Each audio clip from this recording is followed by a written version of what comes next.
Paramashivoham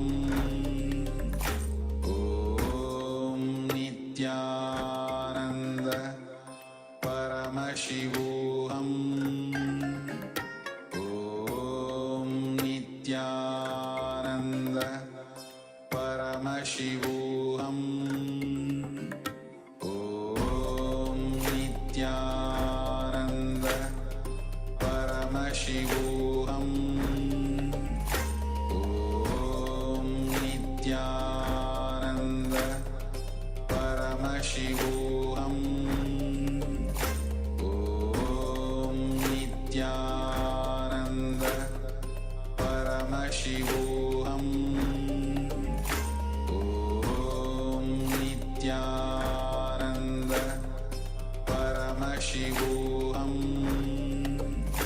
Om Nithyananda Paramashivoham Om Nithyananda Paramashivoham Om Nithyananda Paramashivoham Om Nithyananda Paramashivoham Om Nithyananda Paramashivoham qualification.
Now we are going to learn 108 definitions of unclutching.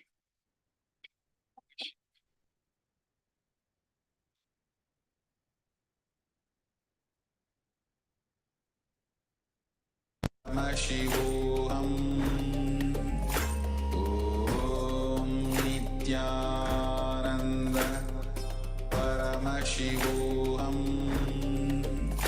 Om Nithyananda Paramashivoham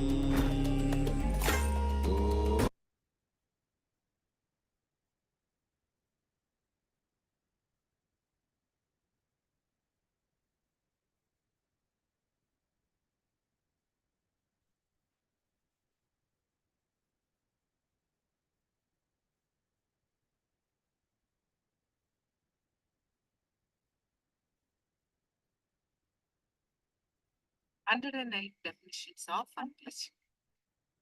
The process of unclutching can directly upgrade your consciousness, raise your inner space. When you raise your inner space and you become more authentic, healthier, wealthier, intelligent, and a leader. Clutching, decluttering, Unclutching. Clutching means holding, getting attached. It is clutching or declutching means breaking, completely getting disconnected. Unclutching means moving back to clutching only when it is needed. You are continuously clutched to your body, mind, and emotions with so many things. You clutch yourself with thousands of ideas created by your mind. You're clutched with your own idea of joy, pain, pleasure. If you practice unclutching sincerely in a very small level, it will bring so much of awakening in you.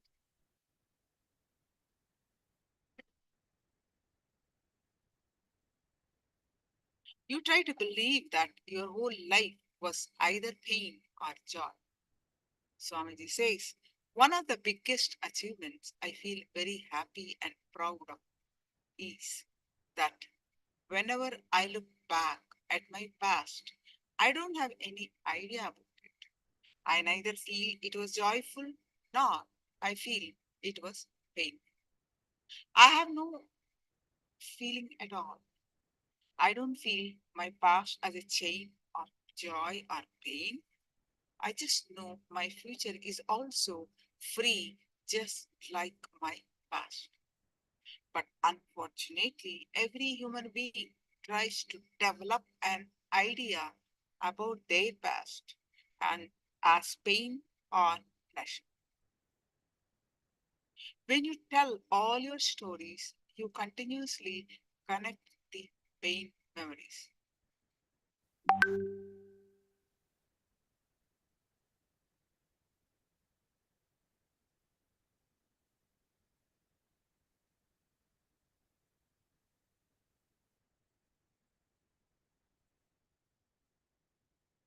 So now we'll be seeing the 108 definitions of unclutching.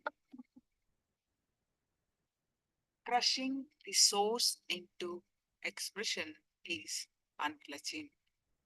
Space not being contaminated by me being is unclutching.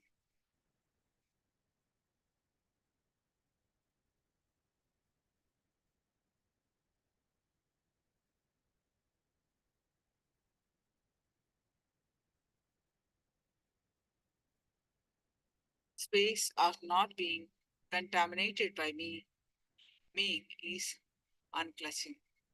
When time is not bound by the space, it is unclutching.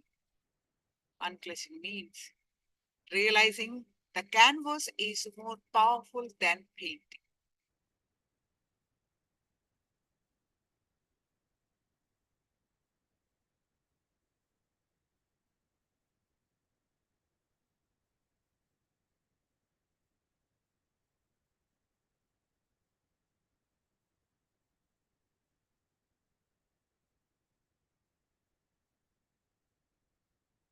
When time is not bound by the space, it is unclutching. Unclutching means realizing the canvas is more powerful than painting.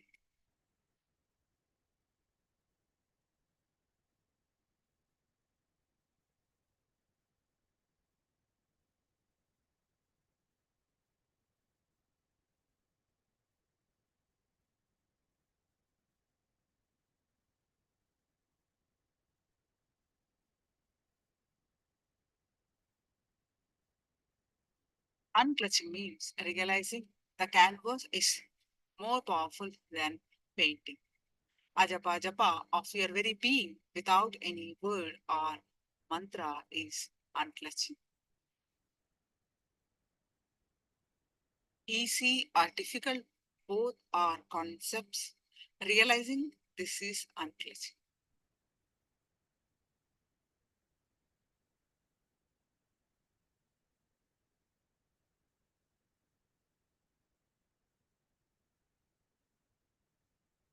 Time and space collapsing into what is unclutching. Inner space reclaiming its original state is unclutching. Brushing the conscious with conscience is unclutching.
Having balanced intelligence, even while you are watched or not, is unclutching.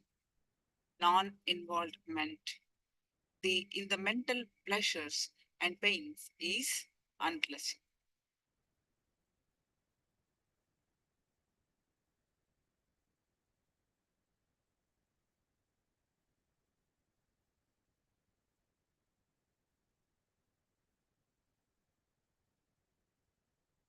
God, self, would are God, self, word are all different words, not words. This is unclutching. God minus unclutching is word. Unclutching from unclutching is unclutching. Word plus unclutching is God. Reality plus unclutching plus Guru's grace is unclutching. Inner space plus unclutching is equal to enlightenment.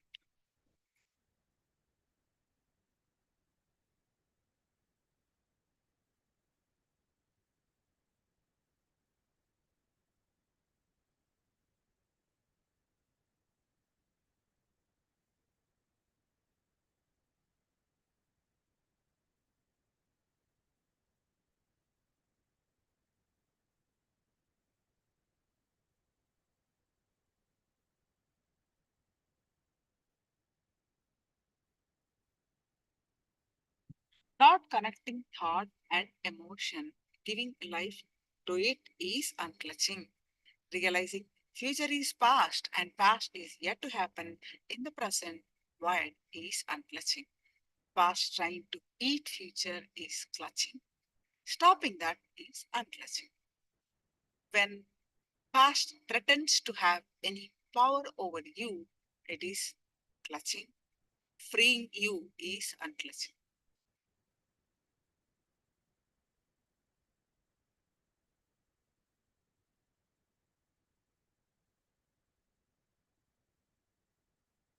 When when past threatens to have any power over you, it is clutching.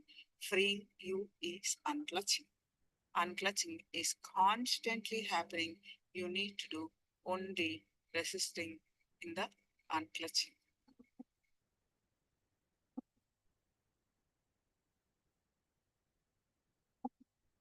Experience evaporating in the experiencer and the experienced is unclutching. When you push the past into future, it is clutching. When you push the past, pure future into the past, in present is unclutching.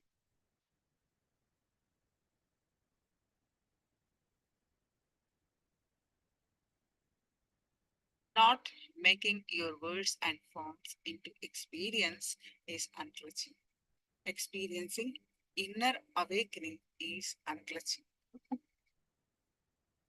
Understanding as the word is unclutching.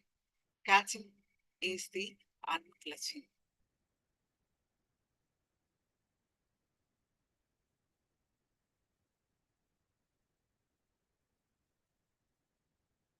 Greed's fear and fear's greed colliding in awareness is unclutching. Being loose and not knowing is clutching, and being and knowing and living with knowing is unclutching.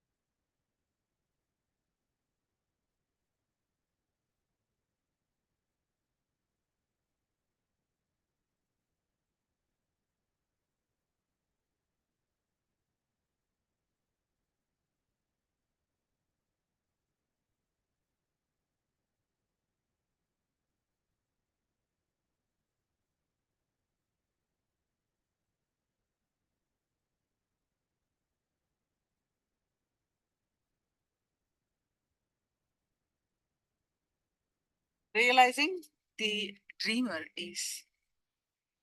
ID is waker's ID is unclutching.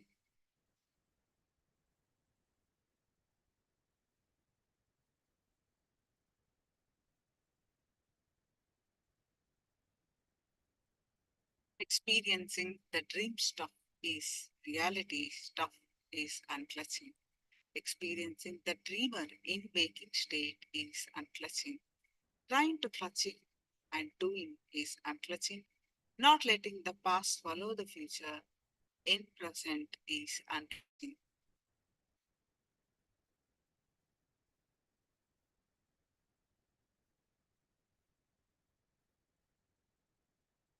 Trying to clutching, doing is unclutching.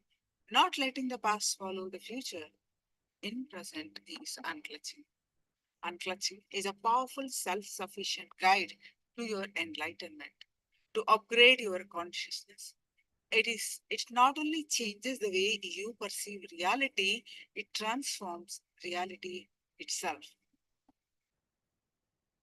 Unclutching is a very powerful process which touches the source where the perceiver and perceived both come out. It is the joy, it is the ultimate meditation technique. When your consciousness raises, you automatically become a leader of, you become God for yourself, Ishvara for your life.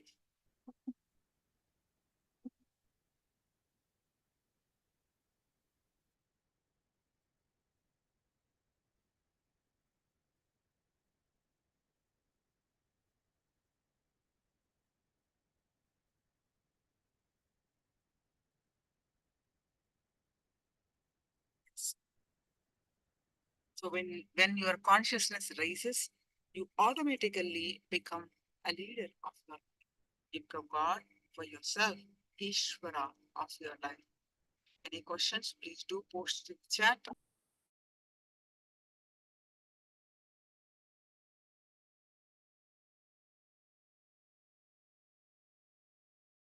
Now, let's listen from Swamiji more powerful cognitions about unclutching.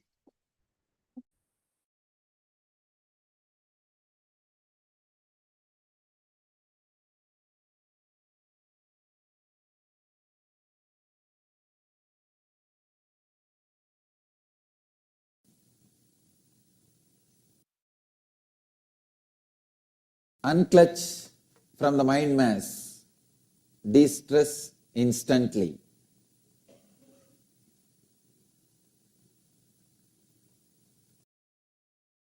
I'll be speaking on the 8th sutra of Patanjali. Patanjali has given beautiful 199 sutras describing the whole science of yoga, uniting the individual consciousness to the universal consciousness, making yourself falling in tune with the ultimate. Today, we'll enter into the 8th sutra.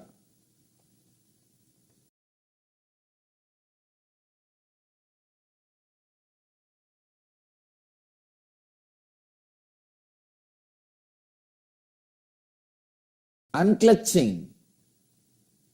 Science is explained in this one sutra. That is why this title we gave, Unclutch from the mind mass, de-stress instantly.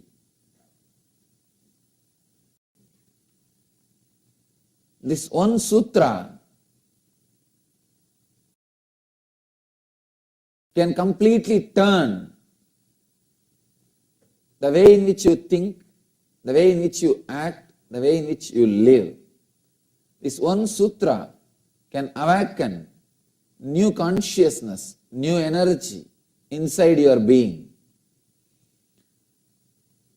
Sometimes people tell me, for each sutra you say the same thing. How to take it, Swamiji? I tell them it is true for each sutra. For each sutra it is same. Patanjali is such a great master. I know for sure he would have worked with millions of disciples. Otherwise you cannot write such a great, highly mystical,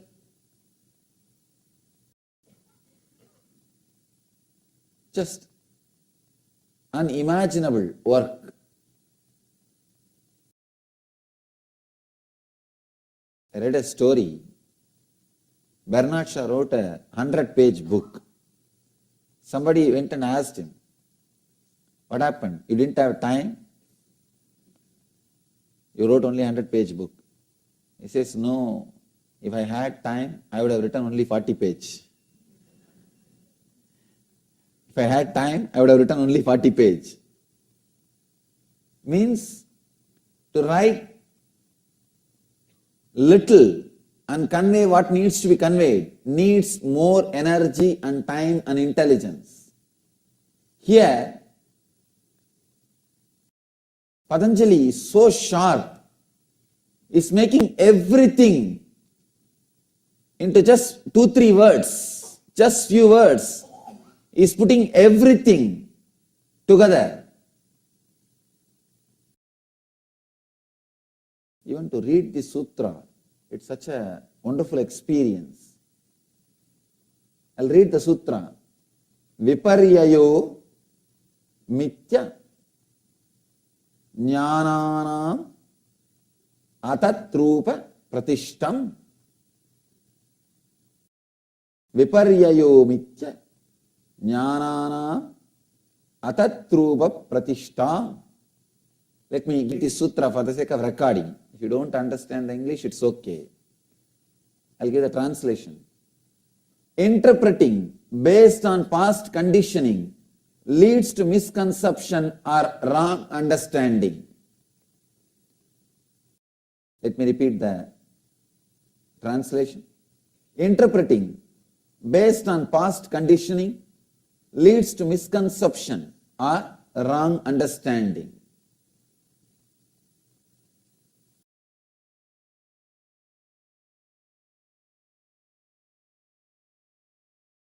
The Upanishads, Zen koans, Sufi mystics' poems, everything expressed by the enlightened masters are again and again repeating what is reality. Isha Vashyam Itam Sarvam, whatever is God. Again and again, even the Zen masters, they say, before enlightenment, mountain is a mountain, tree is a tree, river is a river. After enlightenment, mountain is a mountain, tree is a tree, river is a river.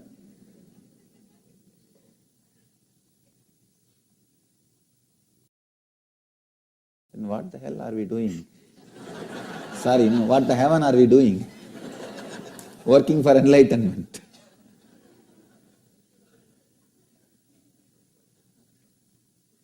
Again and again, masters say what is. Buddha beautifully says, tathata. The word needs to be understood. The isness. Then what is the problem? Where problem starts? Problem starts with our wrong understanding. As Patanjali puts it here, vipariyaya. Please understand, it's an important word. I can say the key. Just today morning, the press meet, one of our journalists asked me, Swamiji, how do you ask us to meditate? What are we supposed to do? You speak about meditation. Should we close our eyes and sit and meditate? What we should do? I replied him, in the initial level only you need a technique. You may need to close your eyes and sit for half an hour or 45 minutes, do something. But actually, the real essence of spiritual life is not even meditation. This one sutra, complete understanding, completely understanding, stopping the misunderstanding is real meditation. Please understand. Meditation is not just an activity you do for some 10 minutes or 15 minutes or half an hour per day, then you leave it. No. It's a quality of life. In the initial level, maybe it is necessary for you to create a concentration and center yourself. So half an hour sitting with closed eyes, okay. But that is not the end. Techniques are like boat. But this teaching, what Patanjali is giving in this sutra, is like a river. Boats are okay in the initial level, but boat is not life. That is not life. Life is river. Here, Patanjali is giving a very beautiful technique, amazing technique. I can say the essence of spiritual life. When I read each sutra, I feel like this is enough, nothing more is required. You don't need anything else. Any single sutra, if you take up one sutra and contemplate that, that's enough. Nothing else is required. Nothing else needs to be done. One sutra, if you can internalize, that seed is enough. It will bear its fruit. The fruit will be your enlightenment. Sometimes I feel you should not read more than one sutra per day. Because if you read too many sutras, your mind will skip from here to there, and you will not internalize. You will not meditate on them. But if you read only one sutra, your whole mind will be working on it. Or that sutra will be working on your consciousness. Your whole being will be filled with that one sutra. You will see that sutra starts expressing itself inside you. It starts expressing itself inside you. Interpreting based on past conditioning leads to misconception or wrong understanding. The whole thing, whatever problem you have, can be solved with this one key.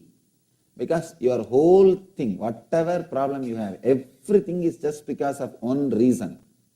That interpreting based on past conditioning leads to misconception or wrong understanding. Please understand. All your fear, all your greed, all the things which you think as your identity all your worries, whatever you think as disturbance, misfortune in your life, can be sorted out with this one understanding. If you look with a little sympathy, little compassion and compassion towards this moment will completely open a new door. You will have a new understanding. When you don't have compassion to this moment, you always judge this moment with your past experience. Please understand. I am giving you a new key. Have compassion towards this moment. Have compassion towards sympathy, towards present moment. We never have a compassion towards present moment. We are always violent with the present moment. That is why we kill it with the past. We kill the present moment with the past. We are constantly waiting for present moment to come so that you can kill it with your past. You can destroy it with your past. You can abuse it with your past. Abusing the present with the past is what I call hell. Continuously we torture, we disturb the existence by killing the present moment. Please understand. The eternity comes in front of you, presents itself to you in the present moment. You can touch the eternity only by touching the present moment. You can see very clearly, you can't touch the past, you can't touch the future. You can touch the eternity only by touching the present moment. The present moment is the only way you can connect with the eternity. But when you don't connect with the present moment, if you are constantly torturing it with your past, you are creating misconception, wrong understanding. Sometimes we are strongly stuck with the wrong understanding, with the wrong concepts. That is why Patanjali gives a very beautiful, actually just before the sutra, he has given wonderful concept.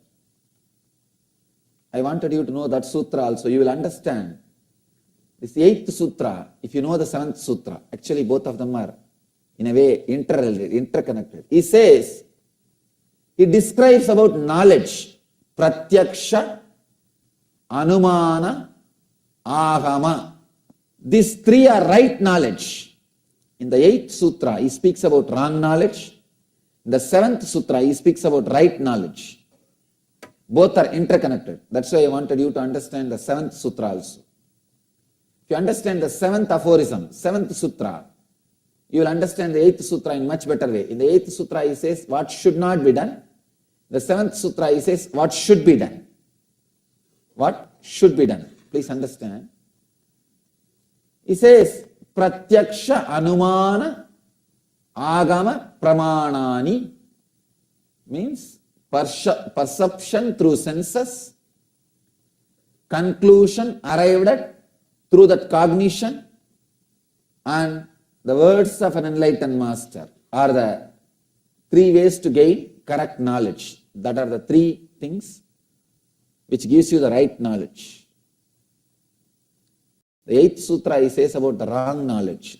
Wrong knowledge means interpreting based on past conditioning leads to misconception or wrong understanding. For example, if you are hurt in the past by somebody who is wearing a white dress, whenever you see a man with white dress, you will always have that fear, that sankata, means discomfort.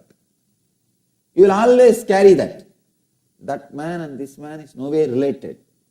They are no way connected. No way, even know each other. But you carry that. You pass a judgment. You carry your past. With that past, you try to constantly judge the present. With the past conditioning, when you try to judge, that leads to misconception. Please understand. That leads to misconception.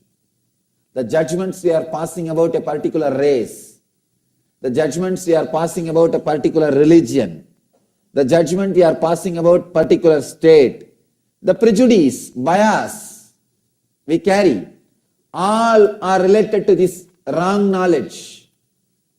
We have our own prejudice about particular race. Many times people come and tell me, especially when they come to India and see, Swamiji, we thought whole India will be always meditating. We don't see here like that. They think that whole India will be, Indians will be always constantly sitting with the closed eyes, silently, politely and meditating. The other day I read an article. Yoga became very popular in Mumbai because Madonna practiced it. Really. The power yoga has become very popular because Madonna practiced it. Please understand, do not carry concepts. Do not carry assumptions. We pass judgments. For example, if you meet one person, based on your experience with him, you judge that whole country. You judge that whole race. You judge that whole religion. Poor religion, what it will do? Poor man, what he can do? No. You cannot pass judgment like that. You cannot just create ideas. Please understand. Creating this kind of ideas and adding, sometimes we think, yes, this guy is misbehaved with me. I know it's not that all the people from his religion or from his country will misbehave with me, but even then I can have a casual opinion. What is the wrong? Nothing wrong. So when you casually chat with your friends, you pass a comment. You know, that guys, they are very egoistic. Their whole country is arrogant. You make a comment. You think, what is the harm in this simple comment? Nothing wrong. After all, I am not going to believe this. You yourself think inside. No. It is not true. I am passing a judgment against one race or against this country. How can I pass a comment? It's not true. One side of your mind will say. The other side you will say, no, it's not wrong. After all, it's okay. Don't think. If you repeat some words again and again, you will start believing it. So be aware of the words you are repeating. Please understand. The other day I was reading autobiography of a yogi, Paramashivoham autobiography.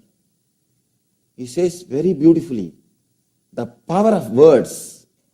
The first few chapters, he describes few incidents where he uses particular words with a strong concentration. Just that words come true. He says he was having a conversation with his sister. Suddenly, for some reason, he said, the sister was trying to apply some medicine on her body. The Yogananda commented, that medicine will not work. You will have the boil twice tomorrow. She was trying to apply some medicine for boil. He says, you will have medicine, you will have the boil, 2 size, double size tomorrow. And he says, I will also have boil in my hand. The sister says, what are you talking? Why will you have? You don't have any problem. Why do you say these words? And he just makes this statement. And tomorrow it is there. He had the boil and the sister had double size. He says, I was shocked.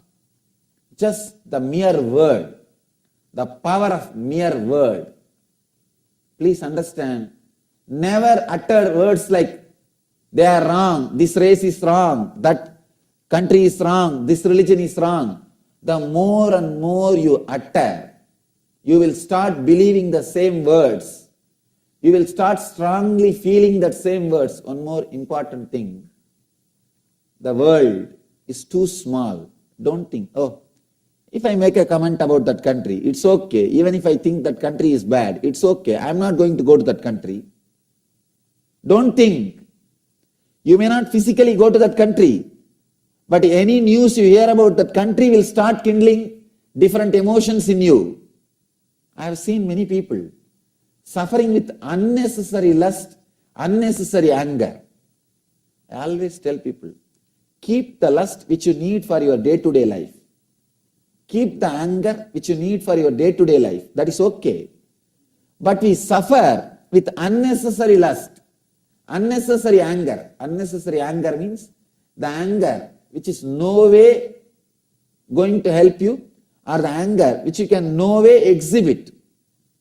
For example, you read some news about some country's president. In some country you say, these guys are killing their citizens. You carry a strong anger. This fellow is doing all these things. You carry a strong anger. Will you be able to do anything against him? No, you can't. You can't directly interfere in his life. You have neither right nor power, nothing. You can't do anything in his life. What you will be doing? You will be just sitting with that anger. Whenever you hear that guy is suffering through some news, you think, this fellow needs. You feel your anger is fulfilled. Your violence is getting fulfilled. You go on cursing. Please understand, this is what I call excess anger. Carrying the anger which is no way directly related to your life. You have so many opinions, so many ideas, so many concepts you carry, and you suffer joy or pain based on the concepts. I have seen people sitting in front of TV and crying for no reason. No way they are affected. The news which is told, no way they are affected. Either they cry or jump. Means excess anger, excess greed, unnecessary anger, unnecessary greed. All these things are based on this wrong knowledge. What Patanjali says, the wrong knowledge. Interpreting based on past conditioning leads to misconception. I have seen this enough in the life. Enough. I have seen, because I am traveling all over the world. I am seeing different race, different community, different culture, different religion, different nationality, different background, different kind of people. I can say if this one sutra of Patanjali, if this one teaching of Patanjali is propagated to all over the world, there won't be any wars. There won't be any wars. The world will become peaceful, blissful place. So much of peace will land on this world. The big problem is we quickly pass judgments about a particular race based on one person, about a particular group based on one experience. One experience is enough. You think, yes. My friend also told me, those guys are very arrogant. See, I realize he is arrogant. They are arrogant. You are just waiting. You are just waiting. Each country has jokes and comments about particular race or particular religion. Each country, they have jokes. In India, especially about Sardarjis. No, they have so much of jokes. And to tell you honestly, in my experience, they are the most devoted, spiritual and intelligent people. So deeply devoted, so deeply committed, giving nature. I wandered length and breadth of India, I tell you. I wandered length and breadth of India. I have seen so much that giving nature. The big problem is you pass comments easily. You pass comments easily. Not only that, after 2-3 times if you pass the comment, you start believing it. You start internalizing it. We need to understand an important truth. We are not that intelligent not to believe the lies which we are promoting. In the initial, you may start promoting some lies knowing that it is lies. After a few days, you yourself will forget it's a lie. So be very clear, do not start a lie. Do not start a rumor. You will be suffering with it. You will be suffering with it. A small story I read somewhere in a book. One journalist who writes all tabloids goes on, actually lies can be sold, rumors can be sold much easily. Negative news can be sold very easily. It sells like hotcake. Negative news sells like hotcake. Just write some 10 positive things. one enlightened master came, he did so many good things and he is doing so much service. Who will read? No. But write some news about the drug or some news about the murder, some news about some criminal activities, paper will sell. Negative things can always be sold. So this guy who lived his whole life by creating and maintaining rumors, creating and sustaining rumors. This guy dies and goes to the court for judgment, the upper court. There, Saint Peter is standing. He says, "Oh, tabloid journalist, no. We don't let you inside heaven. Go to hell." That guy says, No, give me just one day. I'll go around and come back. I'll just see the heaven only once. This guy says, no, you have no work here. You have no business here. Here no news comes. All saints are happily sitting in the cloud and singing hallelujah. There is no news. Everybody is completely settled. Here nothing happens. Go to hell, you will have a lot of news. All famous people are there.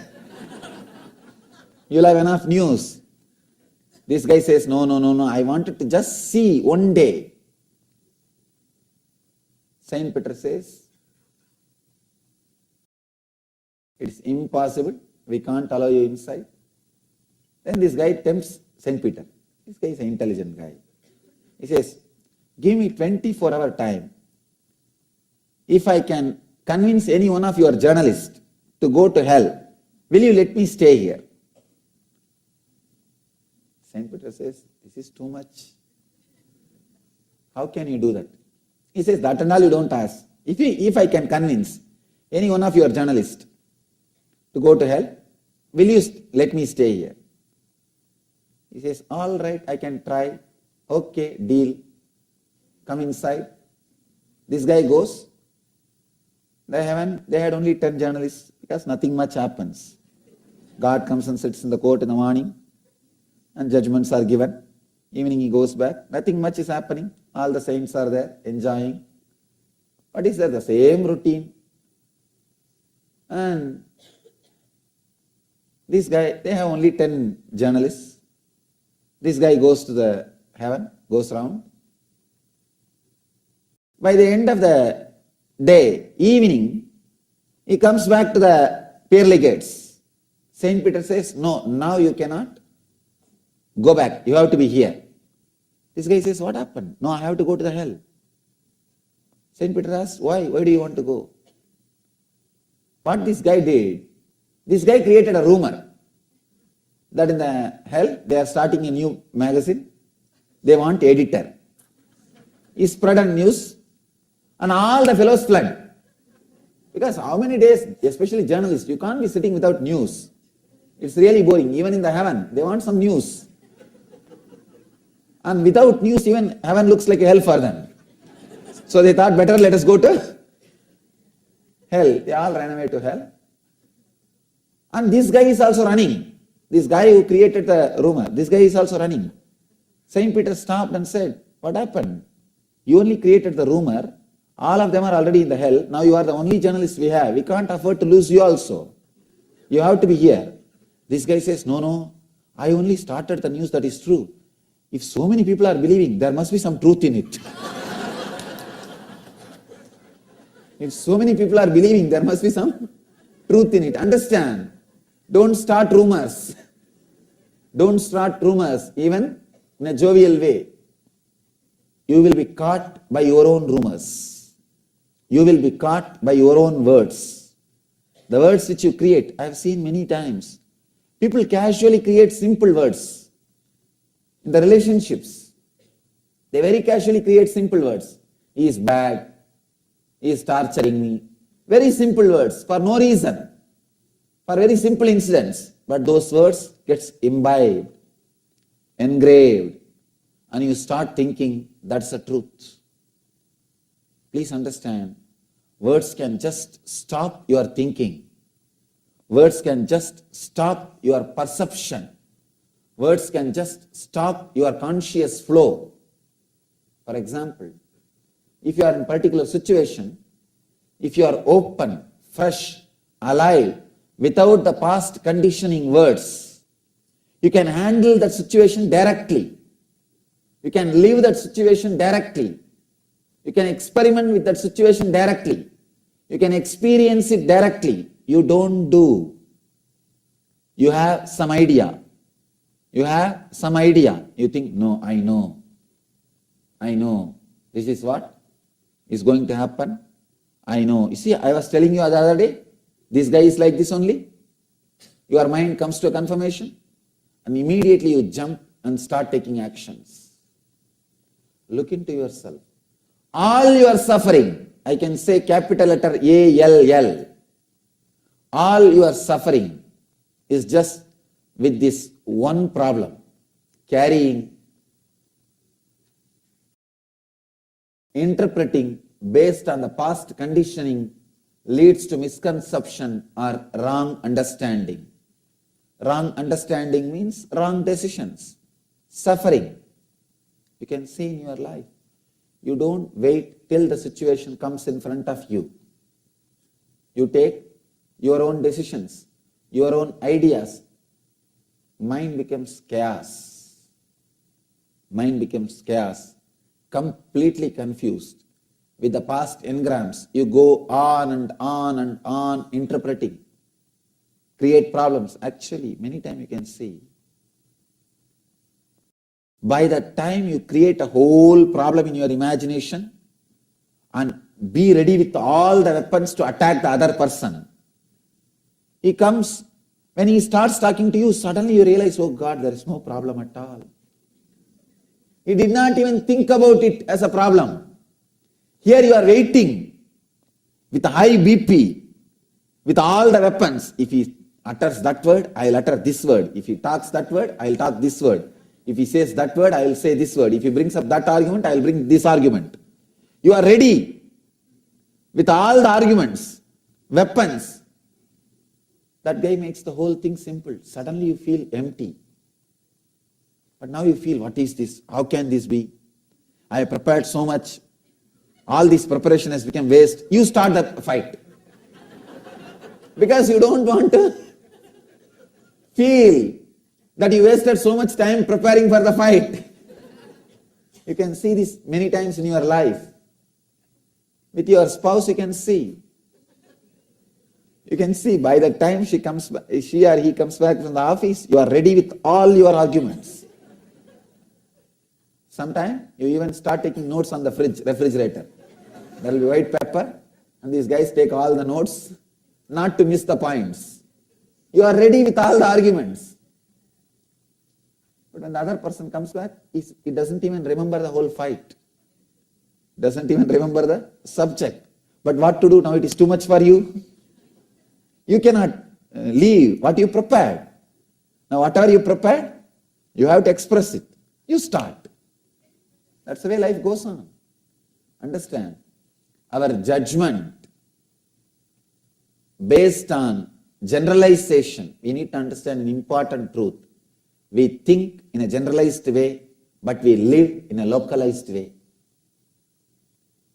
Our day-to-day life is dealing with one person, one situation, but your mind always generalizes. Always generalizes. I have seen many times. People have their own weird ideas, weird opinions, weird concepts. It is just impossible. Small story. One guy goes to a psychiatrist. Psychiatrist sees his behavior and all those things. He says, I'll surely try to help you. I think you have a problem that you are thinking you are a dog. That guy says, yes, small dog with a black and brown patches. Don't you see me? Doctor says, don't worry. I'll try to help you. Can you first lie down first in that couch? I'll see and try to find out the root cause of the problem. That guy says, no, I cannot do that. Doctor asks, why? No, I am not allowed up in the furnitures. Understand? If you are convinced about something, you are too strong. Instead of going to the roots of the problem, you go on, hold on to the surface. You hold on to the surface. You know, if you go to the root, the problem may disappear. But the problem is your companion. You may feel lonely. If you don't have anything to worry, suddenly just think. Suddenly, if all the worry from you is taken away, what will happen to your life? You will feel empty, alone, lonely. I think that will become a big worry. That will become a big worry. So you don't want to look into the roots of the problem. Here Patanjali is analyzing very beautifully. With this one sutra, he describes all our problems. Just sit and contemplate on this one sutra. This one sutra can lead you to enlightenment. Nothing else is required. Nothing else is required. This one sutra can lead you to enlightenment. One incident, really it happened. It happened. One of my brahmachari is trained in all our traditional puja and all the other spiritual practices. One program, they invited him for to conduct a spiritual program in India. This guy went and attended the program. He was pronouncing those Sanskrit mantras so beautifully. The local temple priest, they thought he's a Brahmin. Local temple priest, they thought he's a Brahmin. He's a upper caste, the priest class boy.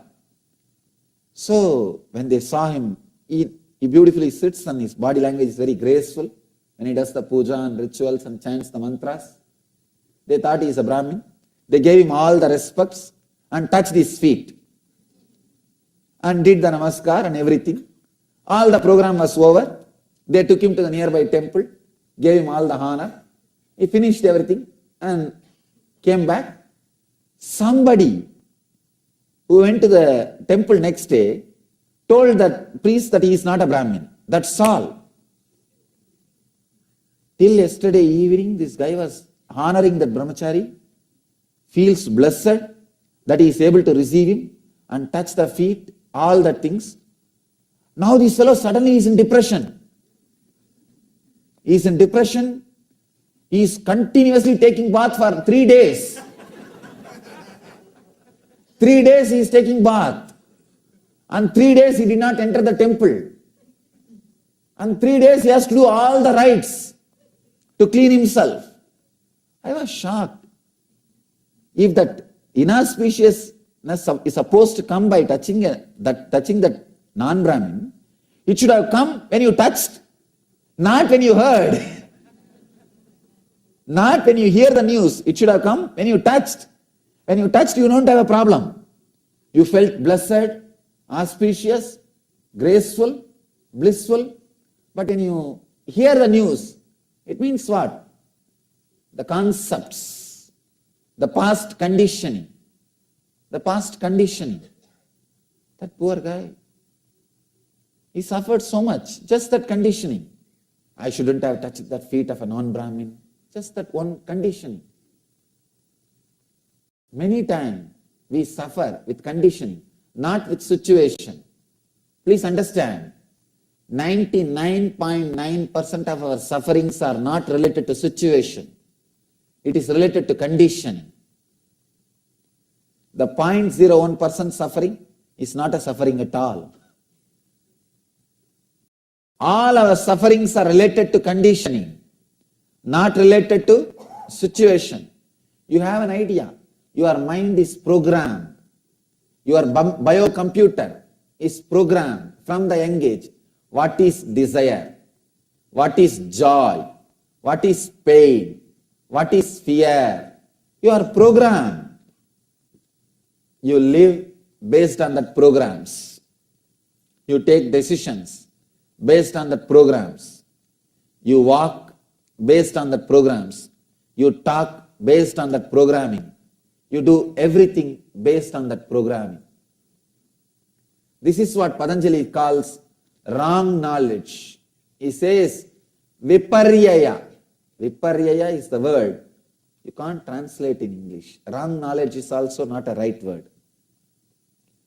Viparyaya means everything is wrong. I can say wrong cognition. The very intake is wrong. The way in which you process the data is wrong. The way in which you deliver your result is wrong. The word wrong knowledge does not give the right meaning of viparyaya. Viparyaya means every step is wrong.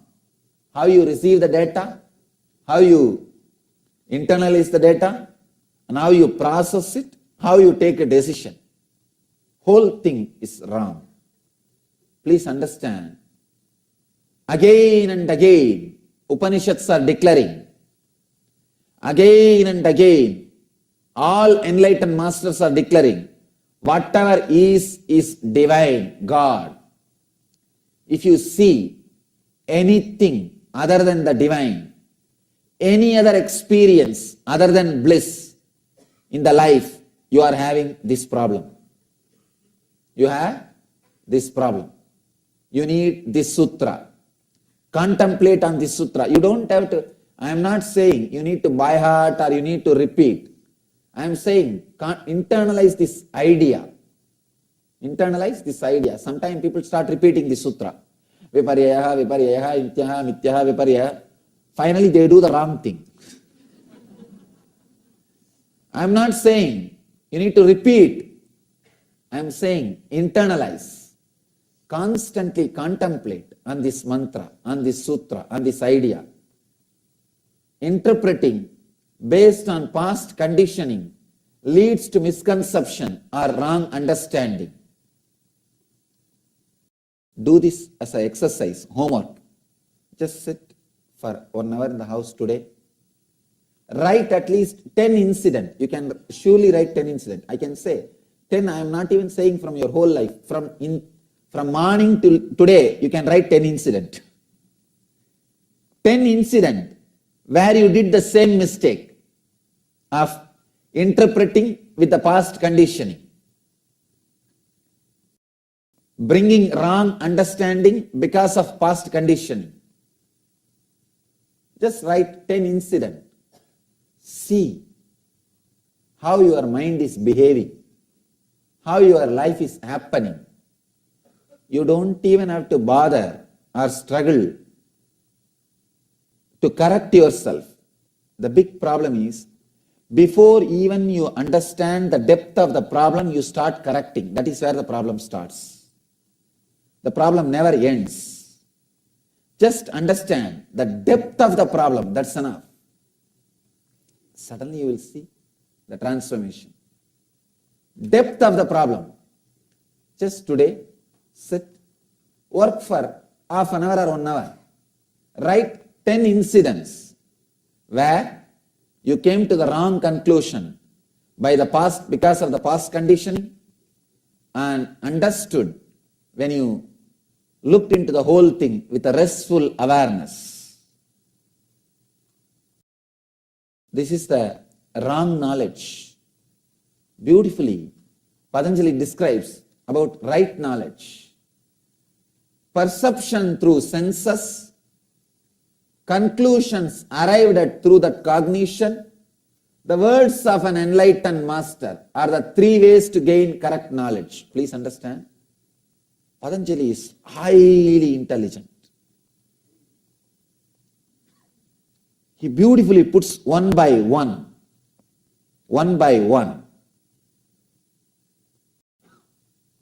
First level of knowledge. Second level of knowledge. Third, next level of knowledge. He beautifully puts, please understand, correct knowledge can never be at one level. Correct knowledge can never be at one level. There's a beautiful story in Vivekananda's life. when Ramakrishna gave the experience and the truth to Vivekananda, that whatever is Brahman, is divine. It's a right knowledge. Vivekananda started going and hitting his head on an iron rod to test whether that iron rod is also a Brahman. Whether that iron rod is also a Brahman. Please understand, the iron rod is a different level of knowledge. Whatever is Brahman is a different level of knowledge. You need to understand different levels of knowledge. There's another one beautiful story by Ramakrishna.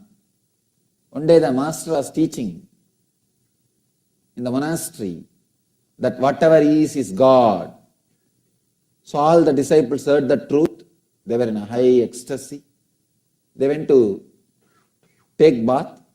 When they finished the bath in the river and came back, on the way, one mad elephant was running here and there in the street, chasing people. So that Mahut, the elephant trainer, that guy was shouting, please run away, run away, run away, save yourself. This is a mad elephant. He was trying to control the elephant and he is shouting. All the disciples ran away, except one guy. One guy was standing in the road and saying, today morning only Master said, everything is divine, everything is God. This elephant is also God, let me stand. The elephant straight away came and just lifted him, threw him to the corner and went away. The elephant, poor elephant, he doesn't know. This guy is a seeker, he is meditating. He just threw him to the corner and went away. Then all the disciples ran and brought him to the ashram. The master asked, what happened? Why did you stand on the way of the mad elephant? This guy says, you only said everything is Brahman, everything is God. Master says, yes, that is true. The Mahut, the elephant trainer, he is also Brahman. He was giving you instruction, run, save yourself. Why did you not listen to the elephant God? Why did you not listen to the Mahut God? Why did you think only the elephant is God? Please understand. This guy thought elephant is God, but this guy did not think that Mahut is also God. The elephant trainer is also God.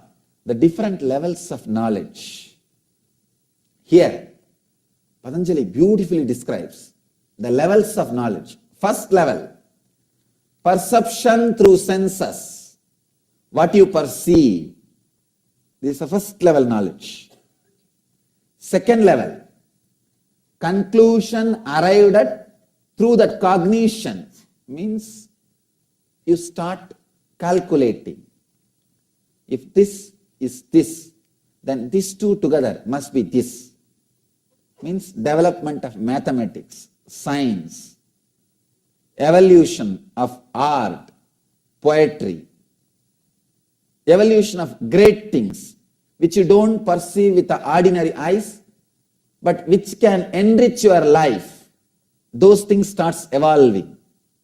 That's the second level of knowledge. Please understand, science can never evolve just from the first level knowledge. First level knowledge is perception through senses. Means what you see. What you see. The second level knowledge, the conclusions which you can come by calculating, by understanding, by analyzing. That is the second level knowledge. Third, words of an enlightened master. Third level knowledge. First level knowledge is a primitive society. They don't know anything except what they see with their eyes. Very primitive. Very primitive. They just live with the food. If they see their food, they kill and eat. If they see that they will become food, they run and save themselves. That's all. Either they eat or eaten. That kind of lifestyle. That is what is first level, perception through senses. Please understand, if you are living with that level, even if you live with all the wealth, all the name and fame, power, prestige, everything, you will be depressed. Because you are running only through one channel. It's like you have a TV, you can see only one channel. What will happen to you? You will be bored to death. You will be bored to death. Only one channel you can see. You can't go to the next channel.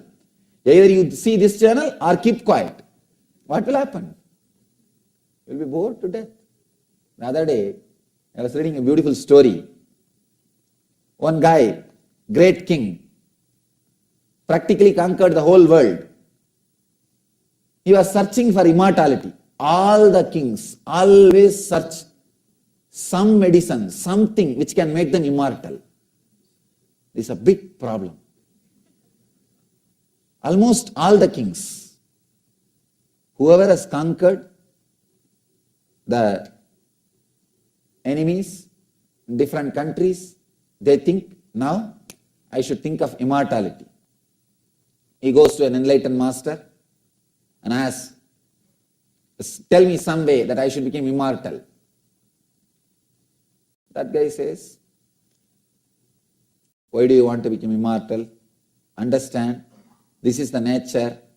This guy says, I am not here to listen to you about your teachings.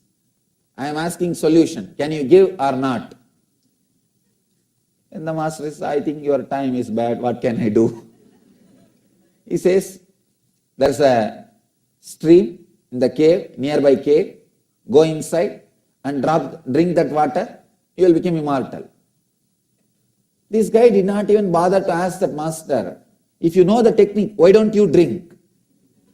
No, he did not even bother to ask. He got the secret, he ran. He went and saw the cave. Really, there was a stream.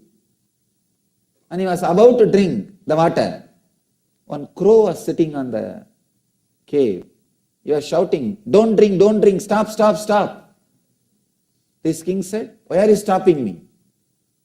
With my great effort, I learned this secret cave from that master. I am about to drink. Why are you stopping me? This guy says, no. Listen. That crow says, without knowing, I drank. I am sitting here for last 3,000 years. I can neither die nor live. I have seen everything, whatever world can offer. I have done everything. All the people whom I know are dead. All the things which I know are dead. I have done everything. I am utterly depressed. I can't even commit suicide. I tried so many methods. I decided I'll sit here and tell my story to everybody. Whoever comes here to drink the water. Understand my story. Now if you want, you drink. First time that king had a shock. Yes, oh God. I am gone. If I can't die at all, what will happen? If I am going to be here forever, I can't see any change. What will happen? He just did one big namaskar to that crow and escaped from that cave. Just ran away from that cave. He said, no, that crow is right. That guy is right. What will happen to me? I would have done everything. I would have enjoyed everything. All my friends would have gone. Everything would have gone. I'll be depressed, but I can't even die. Can't even die. Please understand. Seeking immortality. Trying to become immortal. This is also one more game. This is also one more game. If you become immortal, even if you become immortal, if you are living just through the perception of senses, please understand, you will be dead and depressed. You will be dead and depressed. It's like you can only have one channel. You can't go to the next channel. Life is like that only. If you have only one channel, means perception through the senses. However, you may have wealth, relationships, cars, bungalows, whatever you want, you will be in depression.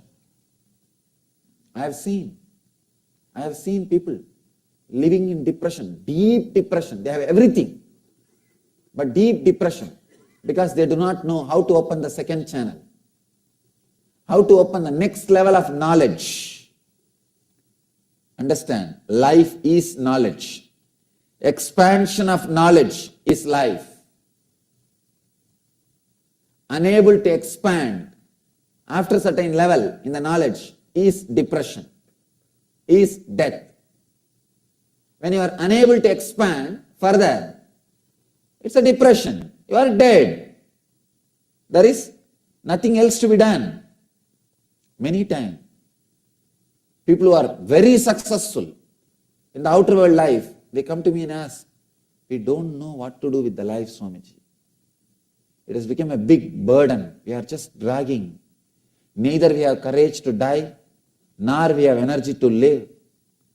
We are just dragging. Means you have opened only one channel. Perception through senses, that's all. Perception through senses.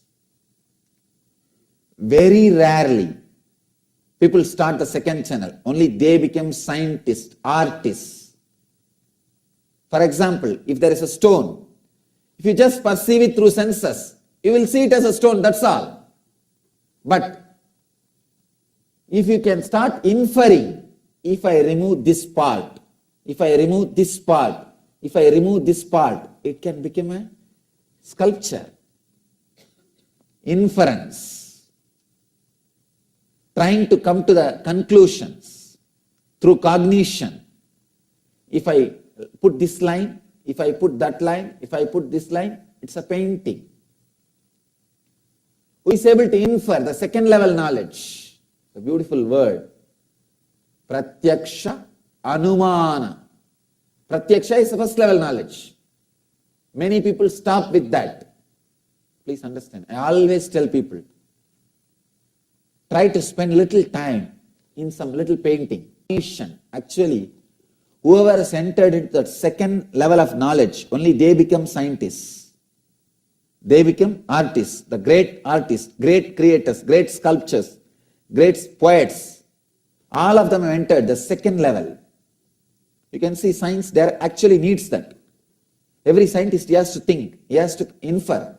If this and that happens, then this must be the thing. He has to go into that second level of knowledge. Means he has to come to Anumana. Third level of knowledge, very rare. Very intelligent civilizations only accept and experience, internalize the third level of knowledge. The words of the awakened ones. The words of the enlightened ones. Please understand. If you accept only the first level of knowledge, pratyaksha, perceived through the senses, your first 33 years will be joyful. There are many countries, many civilizations. You can spend only first 33 years. They are not useful. They are not worthy for second 33. Second 33 you will be bored, depressed, empty in that civilization. That has nothing to offer to you for second 33. No. Very rare civilizations, countries offer for second 33. Means opportunities for science, opportunities for art, opportunities for creativity, exploring the inference dimension, Anumana dimension. Very rarely, only few civilizations gives you the opportunity to experience the third level of knowledge, the Agama, the knowledge, words of the awakened ones, words of the enlightened ones.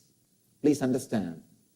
If the civilization evolves to the next level, if the civilization in the very primitive level, it accepts only pratyaksha, perception through senses. If it has evolved to the scientific level, it accepts pramana. It accepts anumana, means inference. only if it has evolved to the very subtle, very sensitive, very intelligent level, it accepts agama, means words of an enlightened master. Words of an enlightened master. There are some civilizations, primitive, they offer life only till 33. Even after you become 33, you have to have the entertainments only for things which is designed for below 33 people. You have to go to the same theme park which is designed for kids. You have to enjoy the same thing which is created for kids. Please understand that civilization has nothing else to offer. It has nothing else for you. It has only below 33. Some civilizations, artistic, scientific civilizations, they can offer material for you, entertainment for you till 66. 2/3. Very rarely, I can say, only Patanjali civilization. The civilizations which produced great people like a Patanjali, only that civilization offers. When I say that civilization, I don't mean geographical India. Please understand. Bharat is not geographical. It is spiritual. Wherever the science is practiced, the spiritual knowledge is alive, all that place is Bharat. All that place is Bharat. Please understand, only a civilization which gave birth to a great masters like Patanjali can offer entertainment, things for you till 100. Till 100. Only that can entertain you for your whole life. See, the civilizations which has reached only to the second level, it can't entertain you after 66. That is why all over the world, so much of suicide after 66. So much. The elders committing suicide. No media talks about it because they are not directly useful to society. If youngsters commit suicide, it becomes a big news. But elders committing suicide, all over the world it is happening. It's a big problem. The other day I read in a newspaper, in a report, the Swiss country is allowing, Switzerland is allowing elders to have one assistant. The government will pay for the assistant. They will give everything for you, entertain you, but please don't commit suicide. That's all they are asking. Please understand, there are many civilizations which has nothing to offer. If you have crossed 66, if you have finished 2/3 of your life, there are only two, Pratyaksha and Anumana. They don't have Agama. That is why after 66, you feel life is empty. First 33, Pratyaksha. Enjoy. Blood is hot. Enjoy all the things. Then after 33 to 66, Anumana. Start creating the science, art, and all those things. Enjoying. After 66, that also will be bored. Now you need Agama. The words of an enlightened masters. The third level knowledge. If you can go next to next, you are a complete human being. You will live as a fulfilled being. That's what I call gracefully aging. If the third part, Agama, has not happened in your life, means feeling connected to the words of the enlightened ones. If the third part of the knowledge, the higher level of the knowledge, is not opened in your consciousness, please be very clear, you will be in depression in the third part of your life. That is the worst thing can happen to a human being. Being in depression in the third part of your life is the worst thing can happen to your life. The Vedic civilization, they have done such a great good to the humanity by awakening the third part in every human being. The Vedic civilization is such, if you go through first part and second part, automatically interest for the third part will be awakened in you. Because all their games, they play below 33 and below 66. Both are related to Agama. They are Pratyaksha and Anumana. Both are related to Agama. means the words of an enlightened master. So you don't have a problem. By the time you cross 66, you don't have a problem in sitting in meditation. You don't have a problem in sitting with enlightenment. You don't have a problem in sitting in contemplating, because you are prepared in the first part and second part of your life. The first level knowledge and the second level knowledge, both are constantly guiding you to the third level knowledge. So, you age gracefully. You age gracefully. You live gracefully. If we have to avoid this serious problem world is facing, the elders committing suicide, the one and only way is awaken the third channel. Awakening the third channel is the greatest service you will do to yourself and to the world. You will do to yourself and to the world. Please understand, when the blood is hot, when the pratyaksha, perception through senses are happening, you will not bother. When the pramana, means inference, is happening, you will not bother. Only when both are bored, if you are bored of both, if you are tired of this both, if you are completely depressed with this both, if you have not opened your third dimension, life will be hell. Don't think you will go to hell after death. No. You will go to hell if you are not able to touch the third dimension, if you are bored in these two dimensions, if you continue to live after the boredom. Blessed are those who die in the young if they can't open the third dimension. People come and ask me, Swamiji, give me some technique that I should keep healthy and should live long, 100 years. Please teach me how to keep the body fit for 100 years. I tell them, please understand. First, prepare your mind to live for 100 years. Awaken the third part, agama, means feeling connected to the knowledge of the enlightened ones. Then, prepare your body to live 100 years. If you prepare just your body to live 100 years and did not prepare your being for the third part of the knowledge, means feeling connected to the master's words, agama, the third part will be the hell for your life. Never do that mistake. It is better to die with the nature as early as possible without living in that hell. Anybody who is interested to live long, please prepare your mind first. Awaken the third channel first. Feel connected to agama first. The third part of your knowledge means the words of an enlightened master. Start living that first. Then prepare the body. Then do yoga, exercise, run, do jogging. Prepare your body to live long.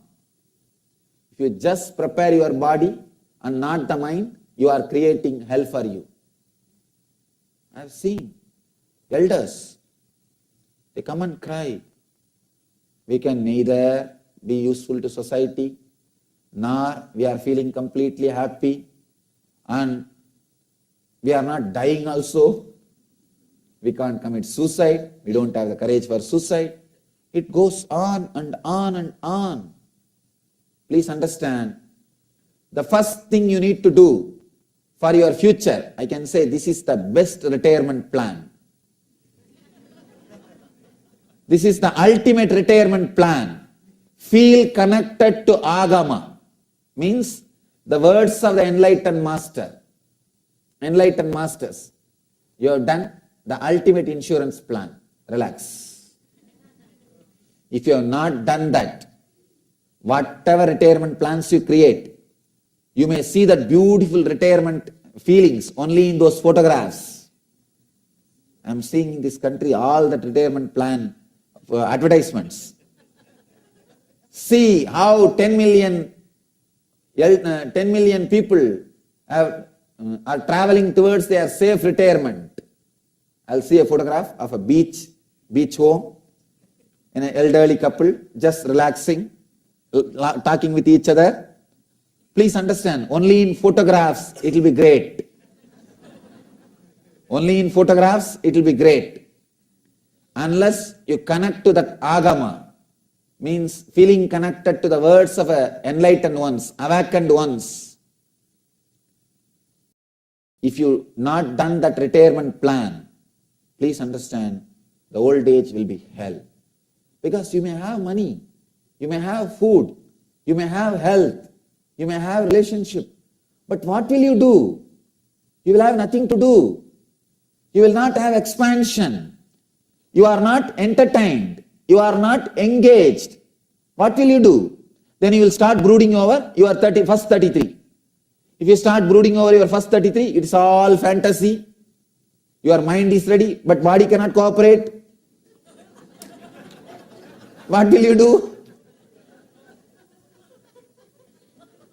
And the second 33, inference.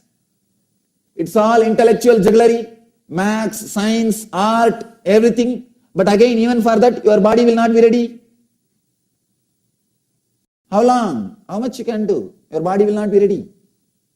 If you open only the third dimension, the most subtle dimension, subtlest dimension of your being, you will have something to do. You have something to do. You have you for you. Please understand, I can say this is the ultimate retirement plan. Pratyaksha, Anumana, Agamaha. Awaken the Agama dimension. That is the right knowledge. In these two sutras, Patanjali gives a beautiful understanding about wrong knowledge and right knowledge. These two sutras, I can say, is the essence of life. When I look inside, I really understand. I wanted to tell you, I have seen my own grandfather. He lived very old, and one of my grandmother, she lived 103. Fortunately, my grandfather is awakened to the third dimension, that feeling connected to the words of the enlightened one. He lived such a wonderful life. Unfortunately, this grandmother whom I am referring, she was not awakened to the third dimension. She was stuck with the second. I have seen her life as hell. She had so much wealth. All relations. In India, you know, it's a huge joint family. Joint family. One grandmother will have at least 20 grandkids. And one grandchild will have at least 20 grandmothers, grandfathers. And sometime only you will not know the names. No, such a huge family. Even then, she was in such a deep depression. Such a deep depression. Please understand, Alzheimer's happens because you don't want to think anything. Constantly you give instruction to yourself, unconsciously. You don't want to think anything. You don't want to think anything because whatever you think, you are not able to live. If you have not opened the third dimension, if it is only the first and second, what will you do? You don't want to think anything. So enter into the Alzheimer's, it's a lot better. It is a lot better. I have seen the people who have not opened the third dimension, their old age, that's a hell. I have seen the same way, who has opened the third dimension, they live in heaven. See, in all over the world, the maximum suicide profession is psychiatric doctors. And people who die very early are physical doctors, the medical doctors. India, Swamis are the people who are doing both the job. They live up to 90, 95. I have seen in many monasteries, the youngsters will be waiting for the seat. This fellow will not leave. He will be sitting. He will be 95, 100. He will not leave. Not only will not leave, he will be very happy. That's another one problem. At least if you are not happy, depressed, they can say, no, you are not able to manage and maintain all the responsibilities of the monastery and ashram.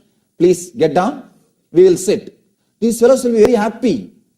Going around morning for a walking, doing yoga and remembering every devotee whom they met at the age of 30, 20, 25, and asking about them, talking to their parents, grandkids, they will tell, oh, your grandfather is my devotee, that fellow has gone long before. And this guy is sitting happily. I have seen. Swamis don't die quickly in India. The thing is, they open the third dimension. They are connected to the Agama part. Understand? This is the ultimate retirement plan you can do to yourself. How to judge whether your life is successful or not? You can judge your life only based on the last part of your life. If you are open to that Agama dimension, the connection to the words of an enlightened master, you have lived your life. Otherwise, old age is hell. Please understand, not only, you see, we all save money for the old age, social security, and put it in the share market, it goes. That is different. Forget about the money part. Prepare your being for the old age. Prepare your being for the old age. Sometimes I feel so connected to these great masters. I feel so grateful for them for creating this great Vedic civilization with such a strong spiritual vision. With such a strong spiritual vision. Anybody lives that Vedic civilization, lives that Vedic life in a very normal way. By the time they are 66, already the third dimension is awakened, they will not know any depression. They will just smoothly pass, and they know they have something to do. They have something. They have a deep fulfillment, and they feel deeply connected to something. The words of the great enlightened masters, and their life is filled with joy, ecstasy. They live in heaven before they disappear into eternity. If you have not prepared yourself, you live in hell before you enter into eternity or next birth. So prepare yourself. This is the ultimate retirement plan which you can do to yourself. Share this knowledge with your kids. This is the best ultimate retirement plan you will give to your kids. Preparing them consciously to the Agama means feeling connected to the master's words.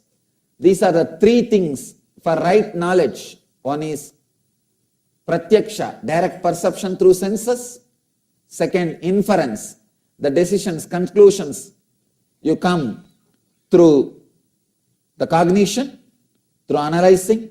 The third, the great master's words. The civilizations or societies which are not able to accept the great master's words, they always did live and die in a deep depression. They spend so much of money to keep their elders out of depression, out of suicidal tendencies, but they always fail. In India, I have seen whoever lived these three dimensions, understood these three levels of knowledge, living in ecstasy and sharing the ecstasy. So, please understand the both sutras, right knowledge and wrong knowledge. Avoid, move away from wrong knowledge and experience right knowledge and prepare yourself for your whole life. Next sutras, Patanjali speaks about, beautifully he speaks about Vigalpa, means imagination. Tomorrow, he is going to, we will work on the sutra in which he is talking on imagination, the Vigalpa, then Nidra, sleep. Patanjali is talking in these few sutras about different modifications of the mind. So the first modification is right knowledge, second modification is wrong knowledge, third is imagination, fourth is the Nidra, means sleep, fifth is memory. So tomorrow we will see the Patanjali's ideas about imagination. Next day on sleep. Then after that, the next class, we will see what he says about memory. Each day, we will work on one subject, what Patanjali has to offer and what Patanjali teaches to us. So today, please understand the right knowledge and wrong knowledge. You have one homework. Please don't avoid. Take it sincerely. Go back to your house. We don't have time. Otherwise, I will make you do here itself. We don't have time. Go back to your house. Sit for 1 hour. Analyze the wrong knowledge. How many decisions, wrong decisions you made just because of your past conditionings about people, about situations, about races, about countries, about different things. And then you understood, you made a wrong decision. It was because of wrong knowledge and realized, corrected yourself. Just 10 incidents, right? You will internalize this truth. Next time when you take any wrong decision, you will remember that you are doing it out of wrong knowledge. You will have remembrance, patience, intelligence to come back to right knowledge. People have all weird ideas. The other day I heard one guy was started telling, my Kundalini is awakened, now I need 2 wives. God. If your Kundalini is awakened, you may not need even one. They have their own weird ideas. I was shocked when I heard. The other day I was reading one advertisement, yoga for better sex. Oh God, if Patanjali hears, what will happen? The first thing which he says is brahmacharya before entering into yoga. He says, ahimsa, brahmacharya, asteya, satya, aparigraha. Anyhow, we have our own weird ideas. So don't have your wrong, weird ideas. Come to the right knowledge.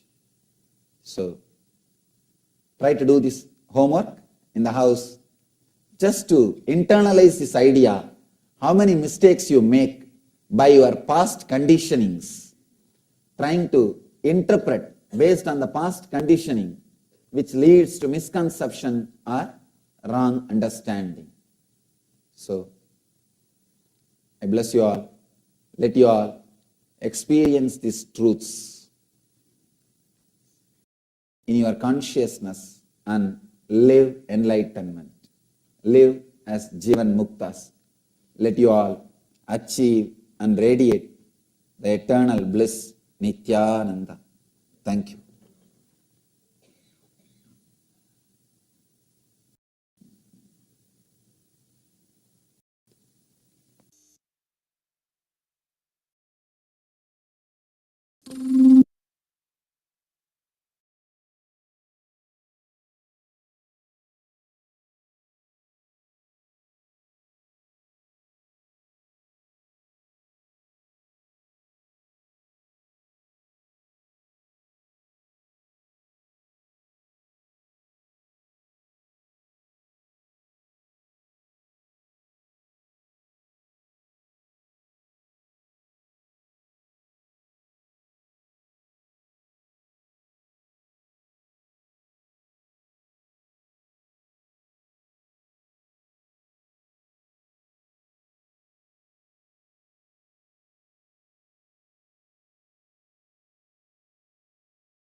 नित्यानन्देश्वर Paramshiva समारम्भाम् नित्यानन्देश्वरि पराशक्ति मध्यमाम् अस्मदाचार्यपर्यन्ताम् वन्दे गुरुपरम्पराम्.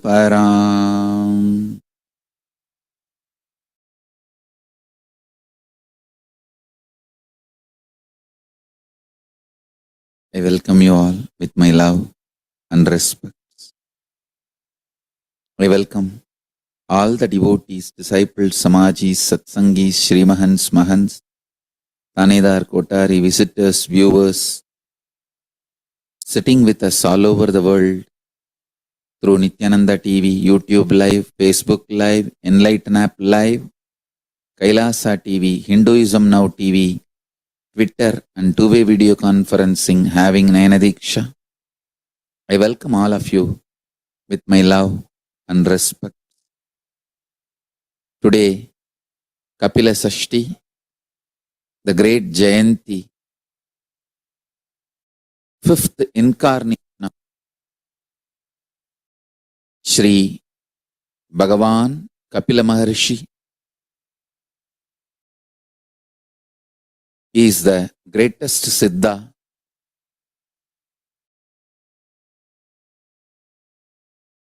His whole biography is recorded in Bhagavatam. Let's first offer our respects to Bhagavan Sri Kapila Mahamuni in Adi KAILASA Bidadi and in Los Angeles, both the places. Then we will enter into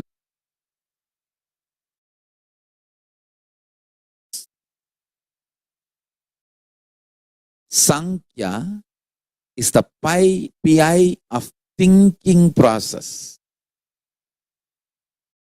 He is the greatest incarnation. Nothing like Kapila when it comes to presenting the greatest truths with absolute clarity.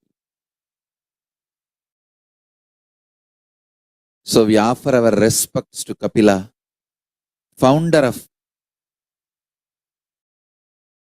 the great Mahanirvani Sampradaya and reviver of the Mahanirvani Sarvanyapita, because the Sarvanyapita itself was from Paramashiva himself, and Kapila revived it and created the whole Mahanirvani Sampradaya.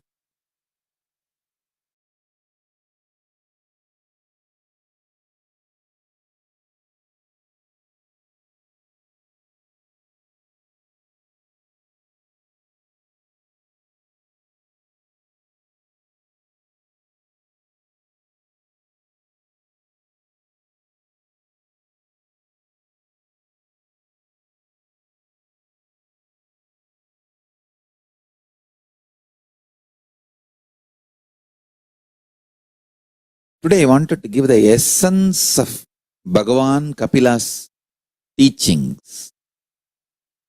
Understand, the whole essence of Kapila Maharshi, Bhagavan's Sankhya philosophy, is absolute unclutching, building your inner space based on absolute bliss. Understand? Basing absolute bliss as foundation. Basing absolute bliss as foundation.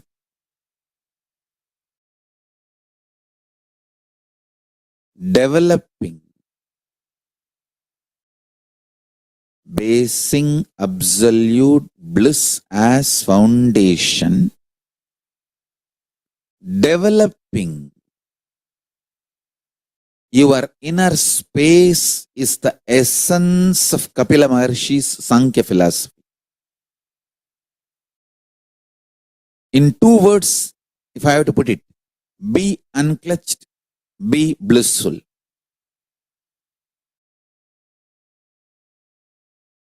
These two words is today's powerful cognition.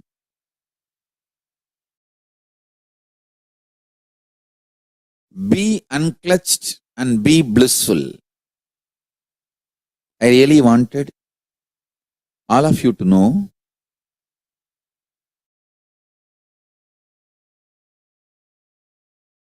my whole effort of reviving KAILASA, the enlightened civilization. If I have to put my whole message in two words, that is these two words: be unclutched, be blissful. Understand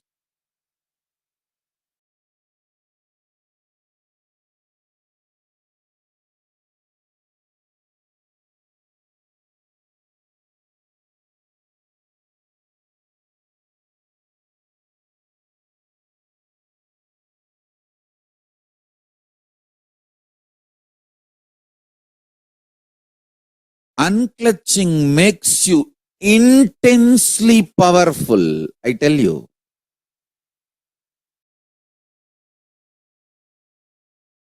Unclutching extremely integrates you, because when you start unclutching intensely within you, the way you sharpen your inner space, understand the whole Buddhism is from Sankhya philosophy. That is why he is called Sakya Muni, Gautama Buddha. And you need to know the word Gautama is from a Hindu Maharshi, and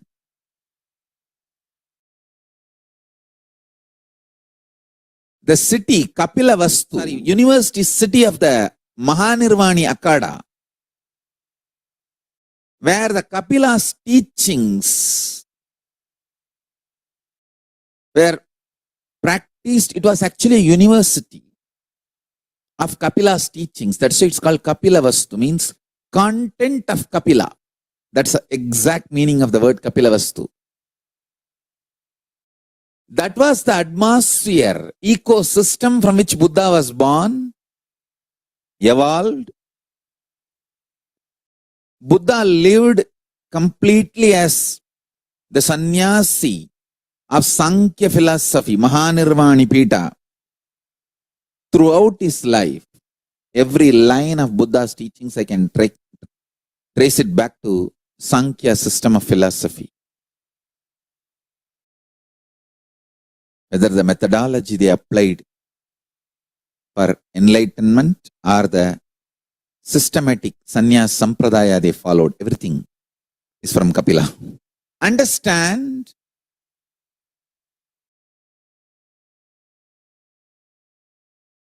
I have collected and compiled too many wonderful things from all different sampradayas of Hinduism, but the core remains from Kapila. Even in Bhagavad Gita, if you see, Krishna gives 18 chapters. The first chapter is Sankhya Yoga, because that was what was on the top of Krishna's head. See, when you open your mouth, naturally whatever is in the top of your head only comes out first.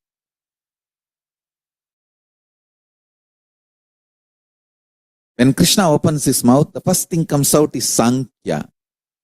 Sankhya Yoga. It means fundamentally he is filled with Sankhya. The principles of Sankhya, powerful cognitions of Sankhya, the great truths of Sankhya. Nothing can be compared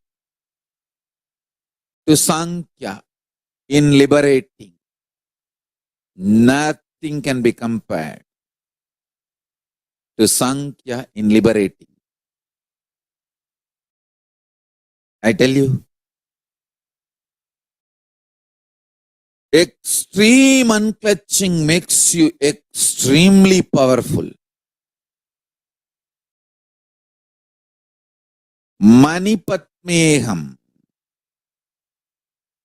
Unclutching makes your inner space into diamond.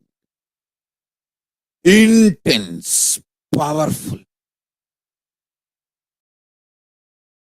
I tell you, if you want to make your inner space into the highest material, highest metal, the best metal,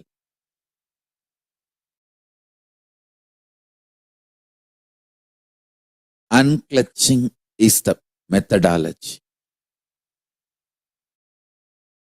That makes you so powerful.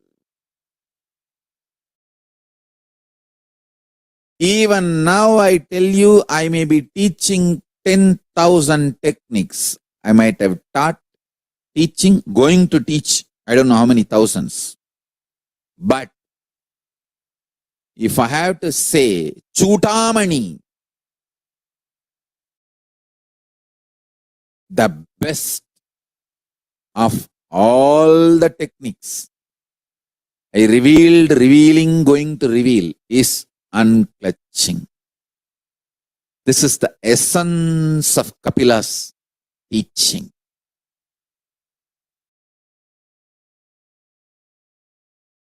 Nothing can put you in highest samadhi like unclutching, and nothing can lead you to enlightenment like Kapila's Sankhya philosophy. Nothing else can be equivalent to Kapila's Sankhya philosophy, and nothing else can be equivalent to the powerful process of unclutching. Kapila is Kapila. Kapila is Kapila. Cannot be compared.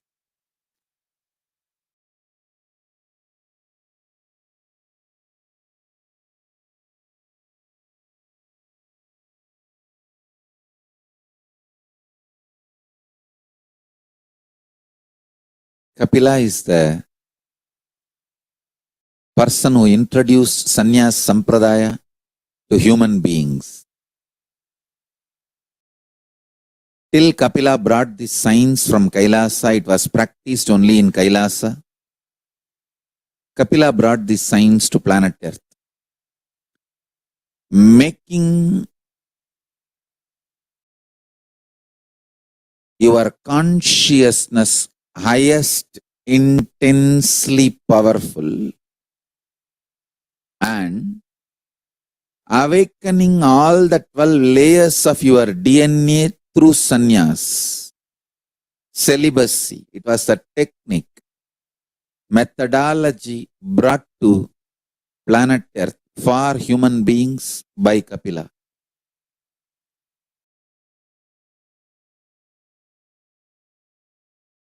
Whenever you are cornered by life,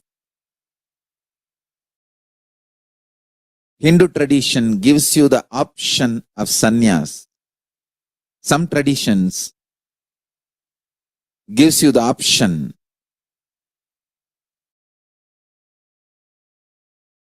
of sannyas. Some tradition makes you terrorist. Some traditions makes you depressed. Some traditions puts you in the hospital, psychiatric hospital. Some tradition puts you under sedation. Whenever you are cornered by life, you feel cornered by life, the greatest solution you can have is sannyas. And that was introduced to human beings by Kapila.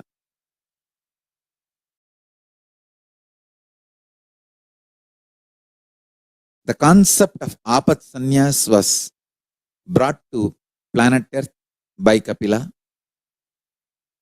And I also wanted all of you to know Adi Shankara himself took Abhat Sannyas only first.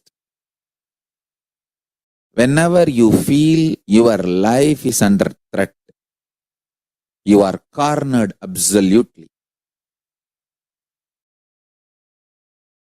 you take sannyas as a solution to have a breakthrough, to continue your journey further. Whoever takes Abhat Sannyas also has to go to the Guru, and Guru will then guide you further. It's not that everyone who took Abhat Sannyas will continue as a sannyasi. Guru will guide you to be either yogi or Rudra or Rishi, Muni, Siddha, any one order. Anyone takes Abhat Sannyas inspired by me should reach Bididi, and after studying you thoroughly,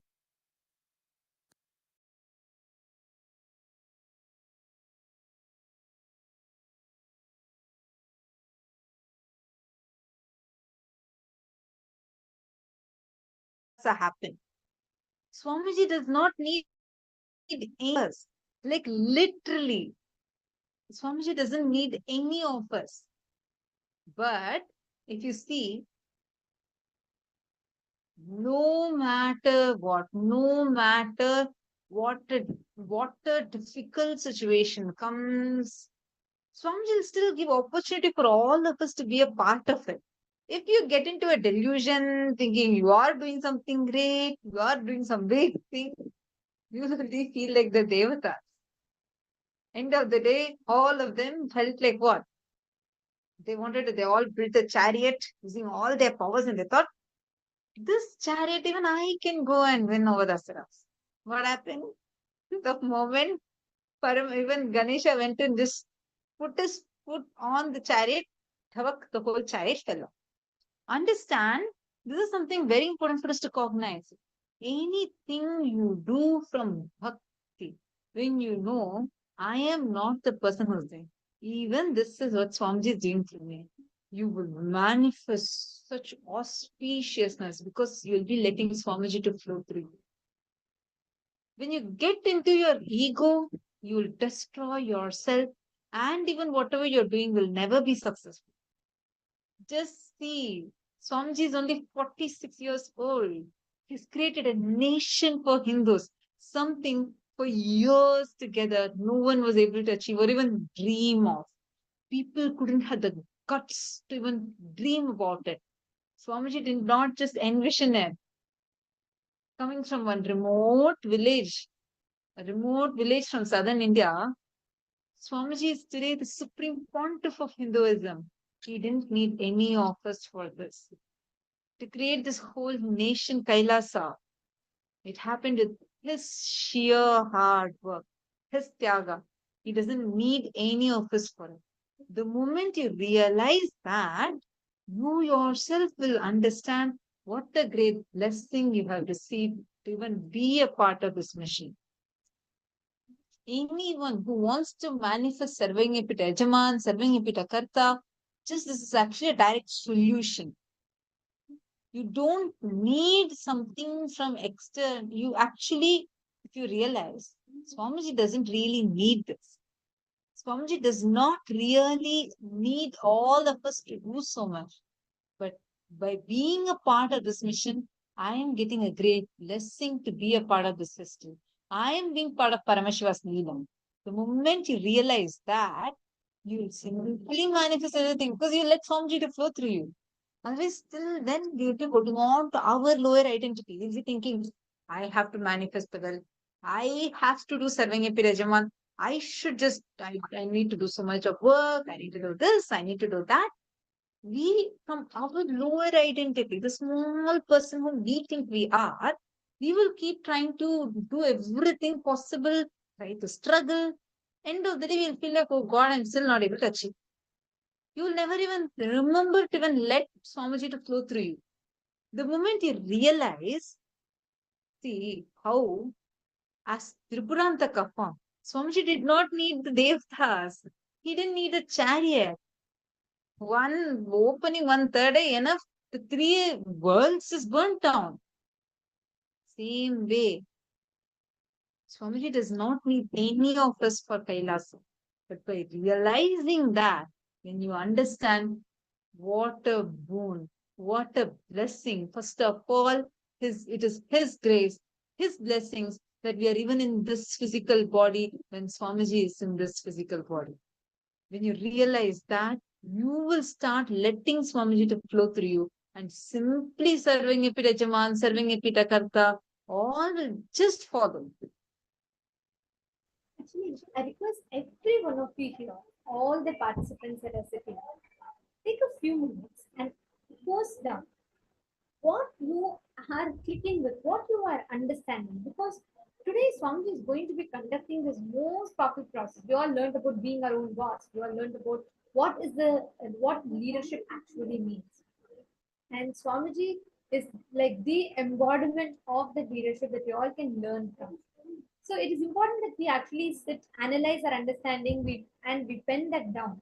Because whatever you cognize, when Swamiji initiates, those components in you gets awakened. Your cognitions become stronger. Can I request every one of you to take a few minutes and please pen them down? Just write down. You can even type it and post it on the Facebook group. If you just contemplate upon this, right, what Swamiji has revealed, you will see suddenly you will have so much of confidence to the kind of person that you are, that anything, when you consciously declare, Swamiji revealed, right, just the bhakti, the Guru bhakti is powerful enough. If that base is there, actually, this is a very beautiful, the the revelation that Swamiji had given for Tripurantakar is very beautifully mapping to the process that we're all having today. Because remember, in the first session we all learned today, what did Swamiji say? Swamiji said, if you are the only qualification you need to travel to Kailasa is integrity to Guru.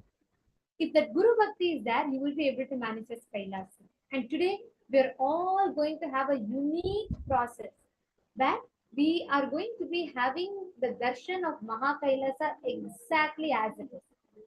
It's a very powerful process, understand. Actually, Swamiji will be infusing the ojas, the fuel needed to travel, like how for the flight to travel, we need the white petrol. Similarly, for us to travel across the 14 lokas, we need something called the ojas inside of us. The ojas is the biofuel based on which we all travel. And Swamiji will be infusing that ojas inside of us and awakening our third eye, using which we will be able to see the whole Mahakailasa exactly as it is. You will be able to see the description. Swamiji has given such unique descriptions about Kailasa. Like Swamiji has told that now, if you see in planet Earth, when you look at the night sky, what do you see? You see dark background and you see stars like diamond studded jewel on the sky, correct? In Kailasa, it will be completely the other way around. The sky is so bright golden, everything is so golden in hue there that the stars will appear like black spots on the sky. Like this, Swamiji has given elaborate details on what Kailasa is like. And now all of us are going to actually be preparing ourselves to receive that initiation. Are you all ready? How many of you are excited? How many of you are really curious? Okay, I want to see actually how it works. We are going to be doing a very special meditation process to experience the same. So we request all the participants to give your intense listening to this. And we are going to be taking you all through that. First, have all of us understood about what we understood first in the morning on which we have been preparing. We learned about who is Bhagavan Tripurantakamurti, what is Kailasa, where Kailasa exists, and how the only fuel you need is integrity to Guru. Swamiji, not as my first priority, but as my only priority. The moment you make that declaration, simply Kailasa will open for you. We learned about this today. We learned about what does real leadership consciousness mean? How to manifest Ishwaratva through us. how to be our own boss. What does that mean? How all the other incompletions, the limited cognitions we carry about leadership is actually hindering us from manifesting our leadership consciousness. Then we also learned about how what is ego, what is passive ego, what is active ego. And through the story of Tripurantika Murthy, Swamiji explained very, very beautifully how Paramashiva doesn't need any of us. He does not need any of us. The moment you think you are doing something and clutching yourself to your limited identity, be very clear. It will just collapse like how that big chariot made of all the powers of Devatas, Rishis, Vedas, everything. It just took putting even one toe on the chariot, the whole chariot collapsed. That's all. The moment you realize that and declare inside, let me drop all my limited cognitions. And from this moment, let me just allow Swamiji to flow through me. Simply, you will see, you will be a part of this grand revival of Kailas. It was just one person, Swamiji's hard work. Today, 40, within 40, Swamiji is just 46 years old, created a nation for Hindus, manifested his entire Kailasa. If the moment you realize this, you cognize this and understand, you will get to be a part of this grand revival of Kailasa. How many of you want to declare for this? How many of you want to drop all your limited cognitions and you want to align and you want to raise to this powerful cognition?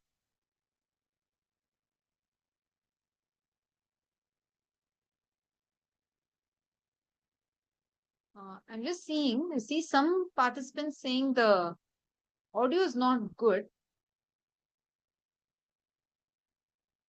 All the participants in SJP Intentions Female Room, are all of you able to hear us clearly? Ma Jian, Ma Virupaksha, Ma Aena. Okay, good. Thank you, Ma. Okay, see many of you. Yes, yes, yes, yes. Okay, so many of you want to manifest. Great. Today, during the darshan, make it as a declaration for you. Make this as a declaration for you.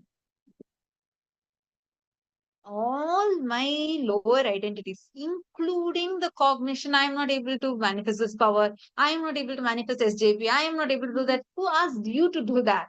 Just allow Swamiji to do that through you. Let us all declare. Sit with that powerful cognition today.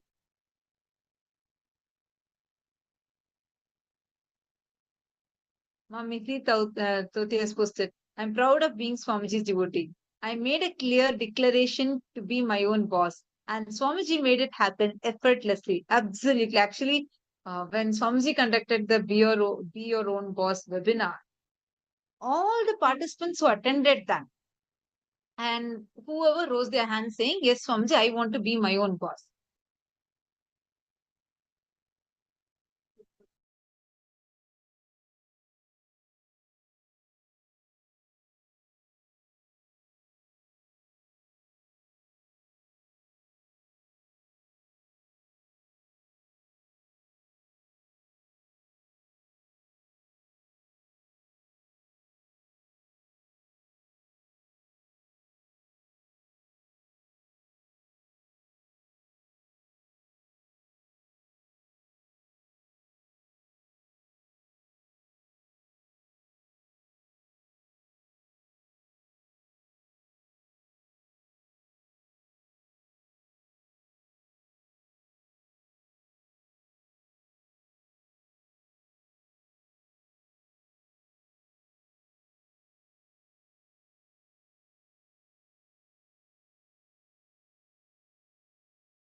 Sorry for the technical glitch. I hope all of you are able to see us and hear us clearly now.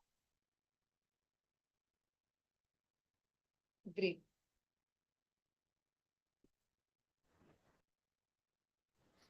Actually, just one thing. So I was just sharing how When Swamiji did conducted the whole program, Your Own Boss. The participants, whoever attended, Mami Shri has posted, she also attended that program. Swamiji did a webinar, and whoever attended that, within the next few months, many participants declared saying, Swamiji, I want to be my own boss. Within the next 1 year, by the end, when the December program happened, and many of them had come back for the program. And when Swamiji asked, it was like everybody literally rose their hands saying, yes, Swamiji, after Swamiji's blessing, I have become my own boss.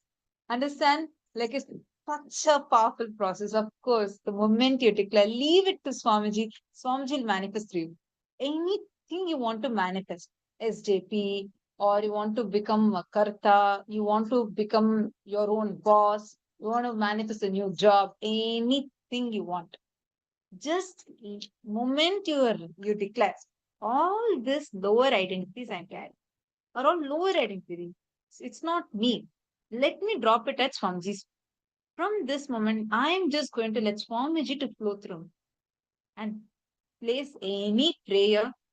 Simply it will happen. Simply Swamiji will flow through you and make it happen for you. every one of you that are sitting here, if you just decide, if you just if you just decide and declare that simple deep Guru Bhakti, that is enough for you to have a breakthrough. Right now, today, we're all going to be witnessing this most unique and powerful process, right? The best way to prepare yourself for that, to receive the initiation, there's a very unique meditation process that Swamiji has given, and it is called the Divya Netra meditation process. It is a very quick process which will help us kind of prepare our third eye, because today we are all going to be having the darshan of Kailasa through the third eye. Swamiji is going to be initiating all of us, awakening our third eye to see Mahakailasa exactly as it is.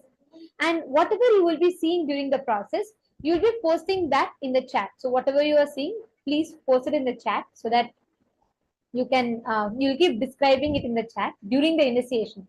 Swamiji will himself be guiding all of us. And for this process, we're going to be doing a very beautiful meditation that Swamiji has given called the Divya Netra meditation process. Are you all understanding? Okay. For this process, can I request every one of you to please bring a lamp? Please light a lamp and bring a lit lamp and keep it in front of you.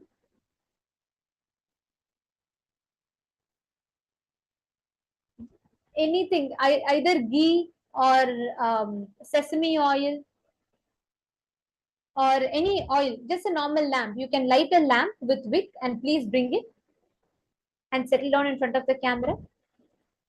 It's a very powerful meditation process which we're all going to be preparing for the darshan. Very beautiful to see so many of you have posted a declaration. Now with this space, sit, let us prepare to receive the darshan. Yes. Yes, ma Hongzu, ma Virupaksha, yes. Can I request each of you, preferred is a lamp, a lit lamp where you can actually have the wick and the sesame oil, ghee, something put, and so keep it in front of the camera, and you have to keep it in such a way that you can see. Can I request every one of you to please get it and settle down? This is a very powerful meditation process using which we will be preparing ourselves for the initiation. Your third eye, you're going to be preparing your third eye for the initiation. Do not use candles. Only use the lamp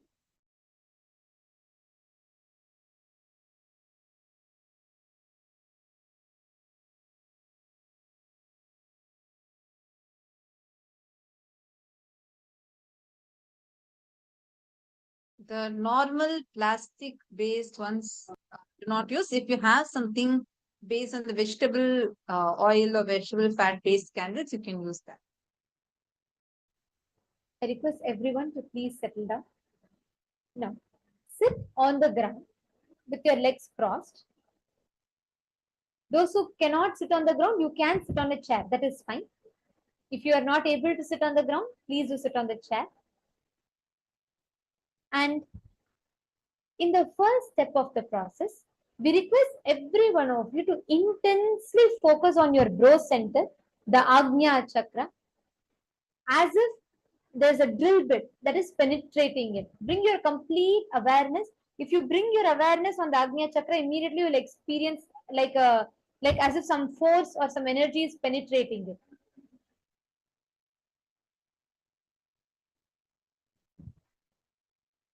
We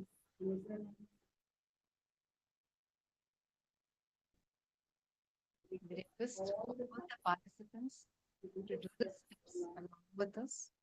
We follow the process now. And this is a very important meditation process.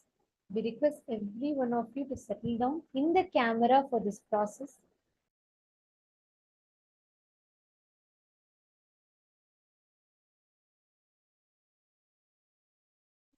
Requesting everyone sit with your eyes closed. Please close your eyes. Intensely bring your entire focus to your Agnya chakra, which is between your eyes and your nose bridge. This center where your third eye is located. Focus intensely on your third eye. And experience, feel as if something is just penetrating your third eye.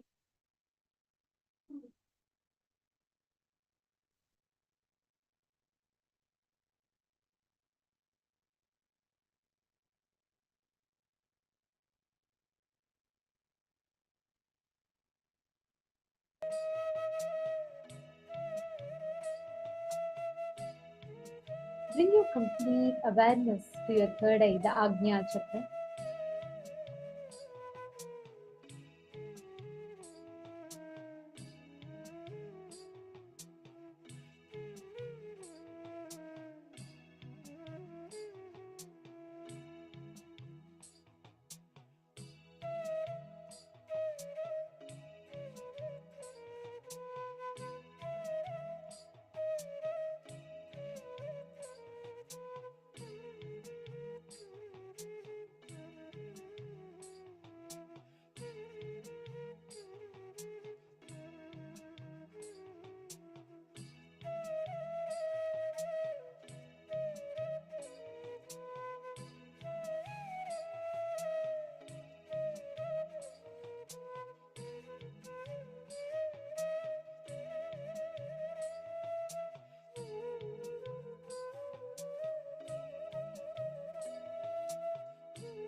Continue looking into focusing on your Agnya chakra.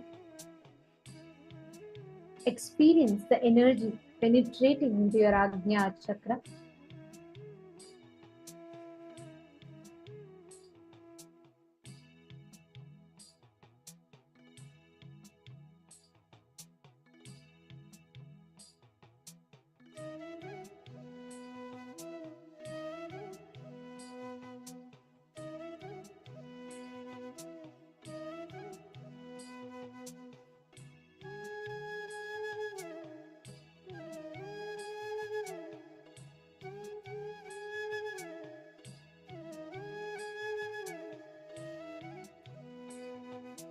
Now, slowly open your eyes and intensely look at the flame. Open your eyes and look at the flame of the lamp through your third eye, which is between your eyebrows. Your eyes may blink or burn, or even tears may flow sometimes. Just allow it to happen. It's an intense detoxification that happens. Open your eyes and look at the flame. Intensely, all the three eyes. Look at the lamp. Look at the flame. Requesting everyone to do it. Intensely look at the flame now. Let whatever is happening, whether your eyes are blinking, it's okay. Even if tears come, it's okay. Intensely look at it.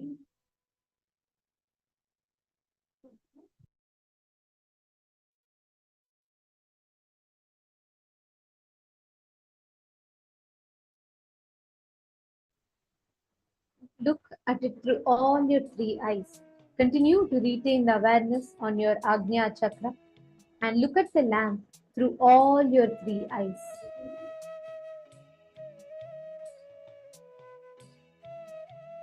I request all the participants to settle down. Please sit down. Avoid any restlessness. Do not have any conversations. Intensely prepare yourself. In just a few minutes, we are all going to be receiving the most powerful initiation. The initiation to be able to directly see Maha KAILASA through the third eye. Please bring your entire awareness. Have all your three eyes open and look at the lamp. Look at the flame of the lamp through all your three eyes.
Bring your complete awareness. Look intensely with all your three eyes at the flame. Your eyes may burn, tears may flow, but continue looking at it with intense awareness.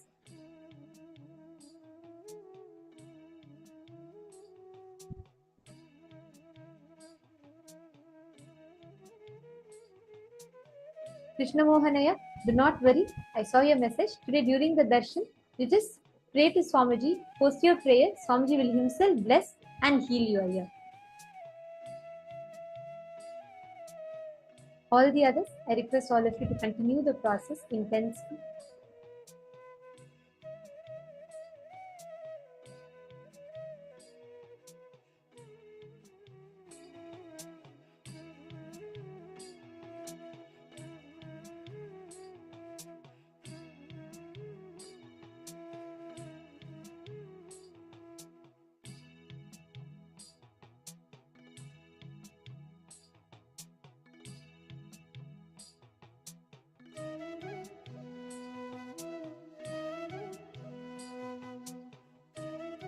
Now, please close your eyes and again focus back on your third eye, your Ajna chakra. Please close your eyes. Focus, bring your entire focus on your Ajna chakra, the third eye region, and penetrate the third eye region. Feel like you're just penetrating inside your third eye.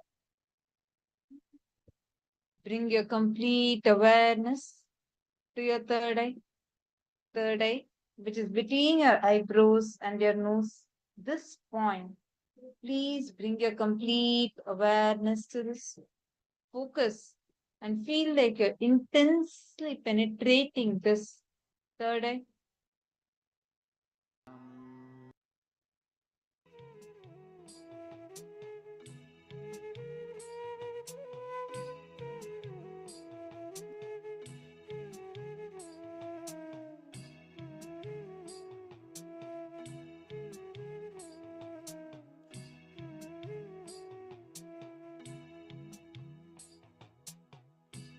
Now, in the deep meditative space, as all of us are prepared to receive the darshan, let us all get ready to enter into the darshan.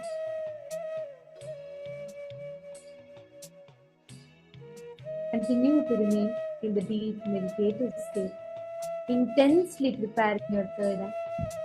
Today, for all of us to receive the darshan of Tripuranta Karmurti. चतुर्भुजं त्रिनेत्रं च मृगं परशुधारिणं धनुर्बाणसमायुक्तं उमया सहितं तथा सर्वाभरणसंयुक्तं दिव्याभरणसमान्वितं पत्रं दधं वामकर्णे दक्षिणे कुण्डलान्वितम् उपवीतसमायुक्तं समभङ्गयुतं शिवं जटामकुटसंयुक्तं विलसद्विद्रुमाङ्गकम् एवं त्रिपुरसंहारं रूपं प्रोक्तं महात्मभिः. Now, in this beautiful space,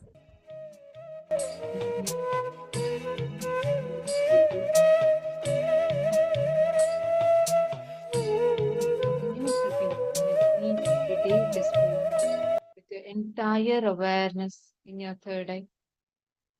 We are just going to be entering now into the darshan.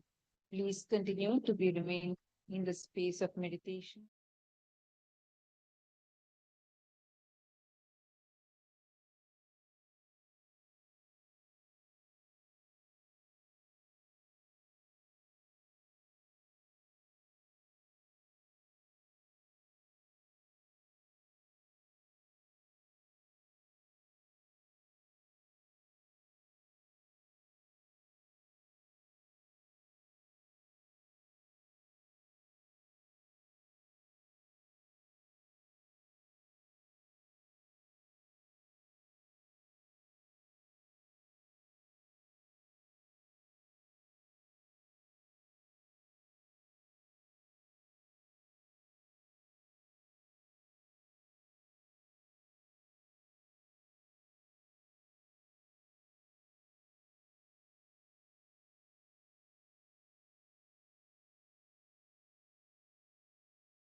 Connecting with the divine with your eyes closed is meditation. Connecting with the divine with your eyes open is darshan. Come, let us all now move from meditation to darshan. Slowly, very slowly, please open your eyes.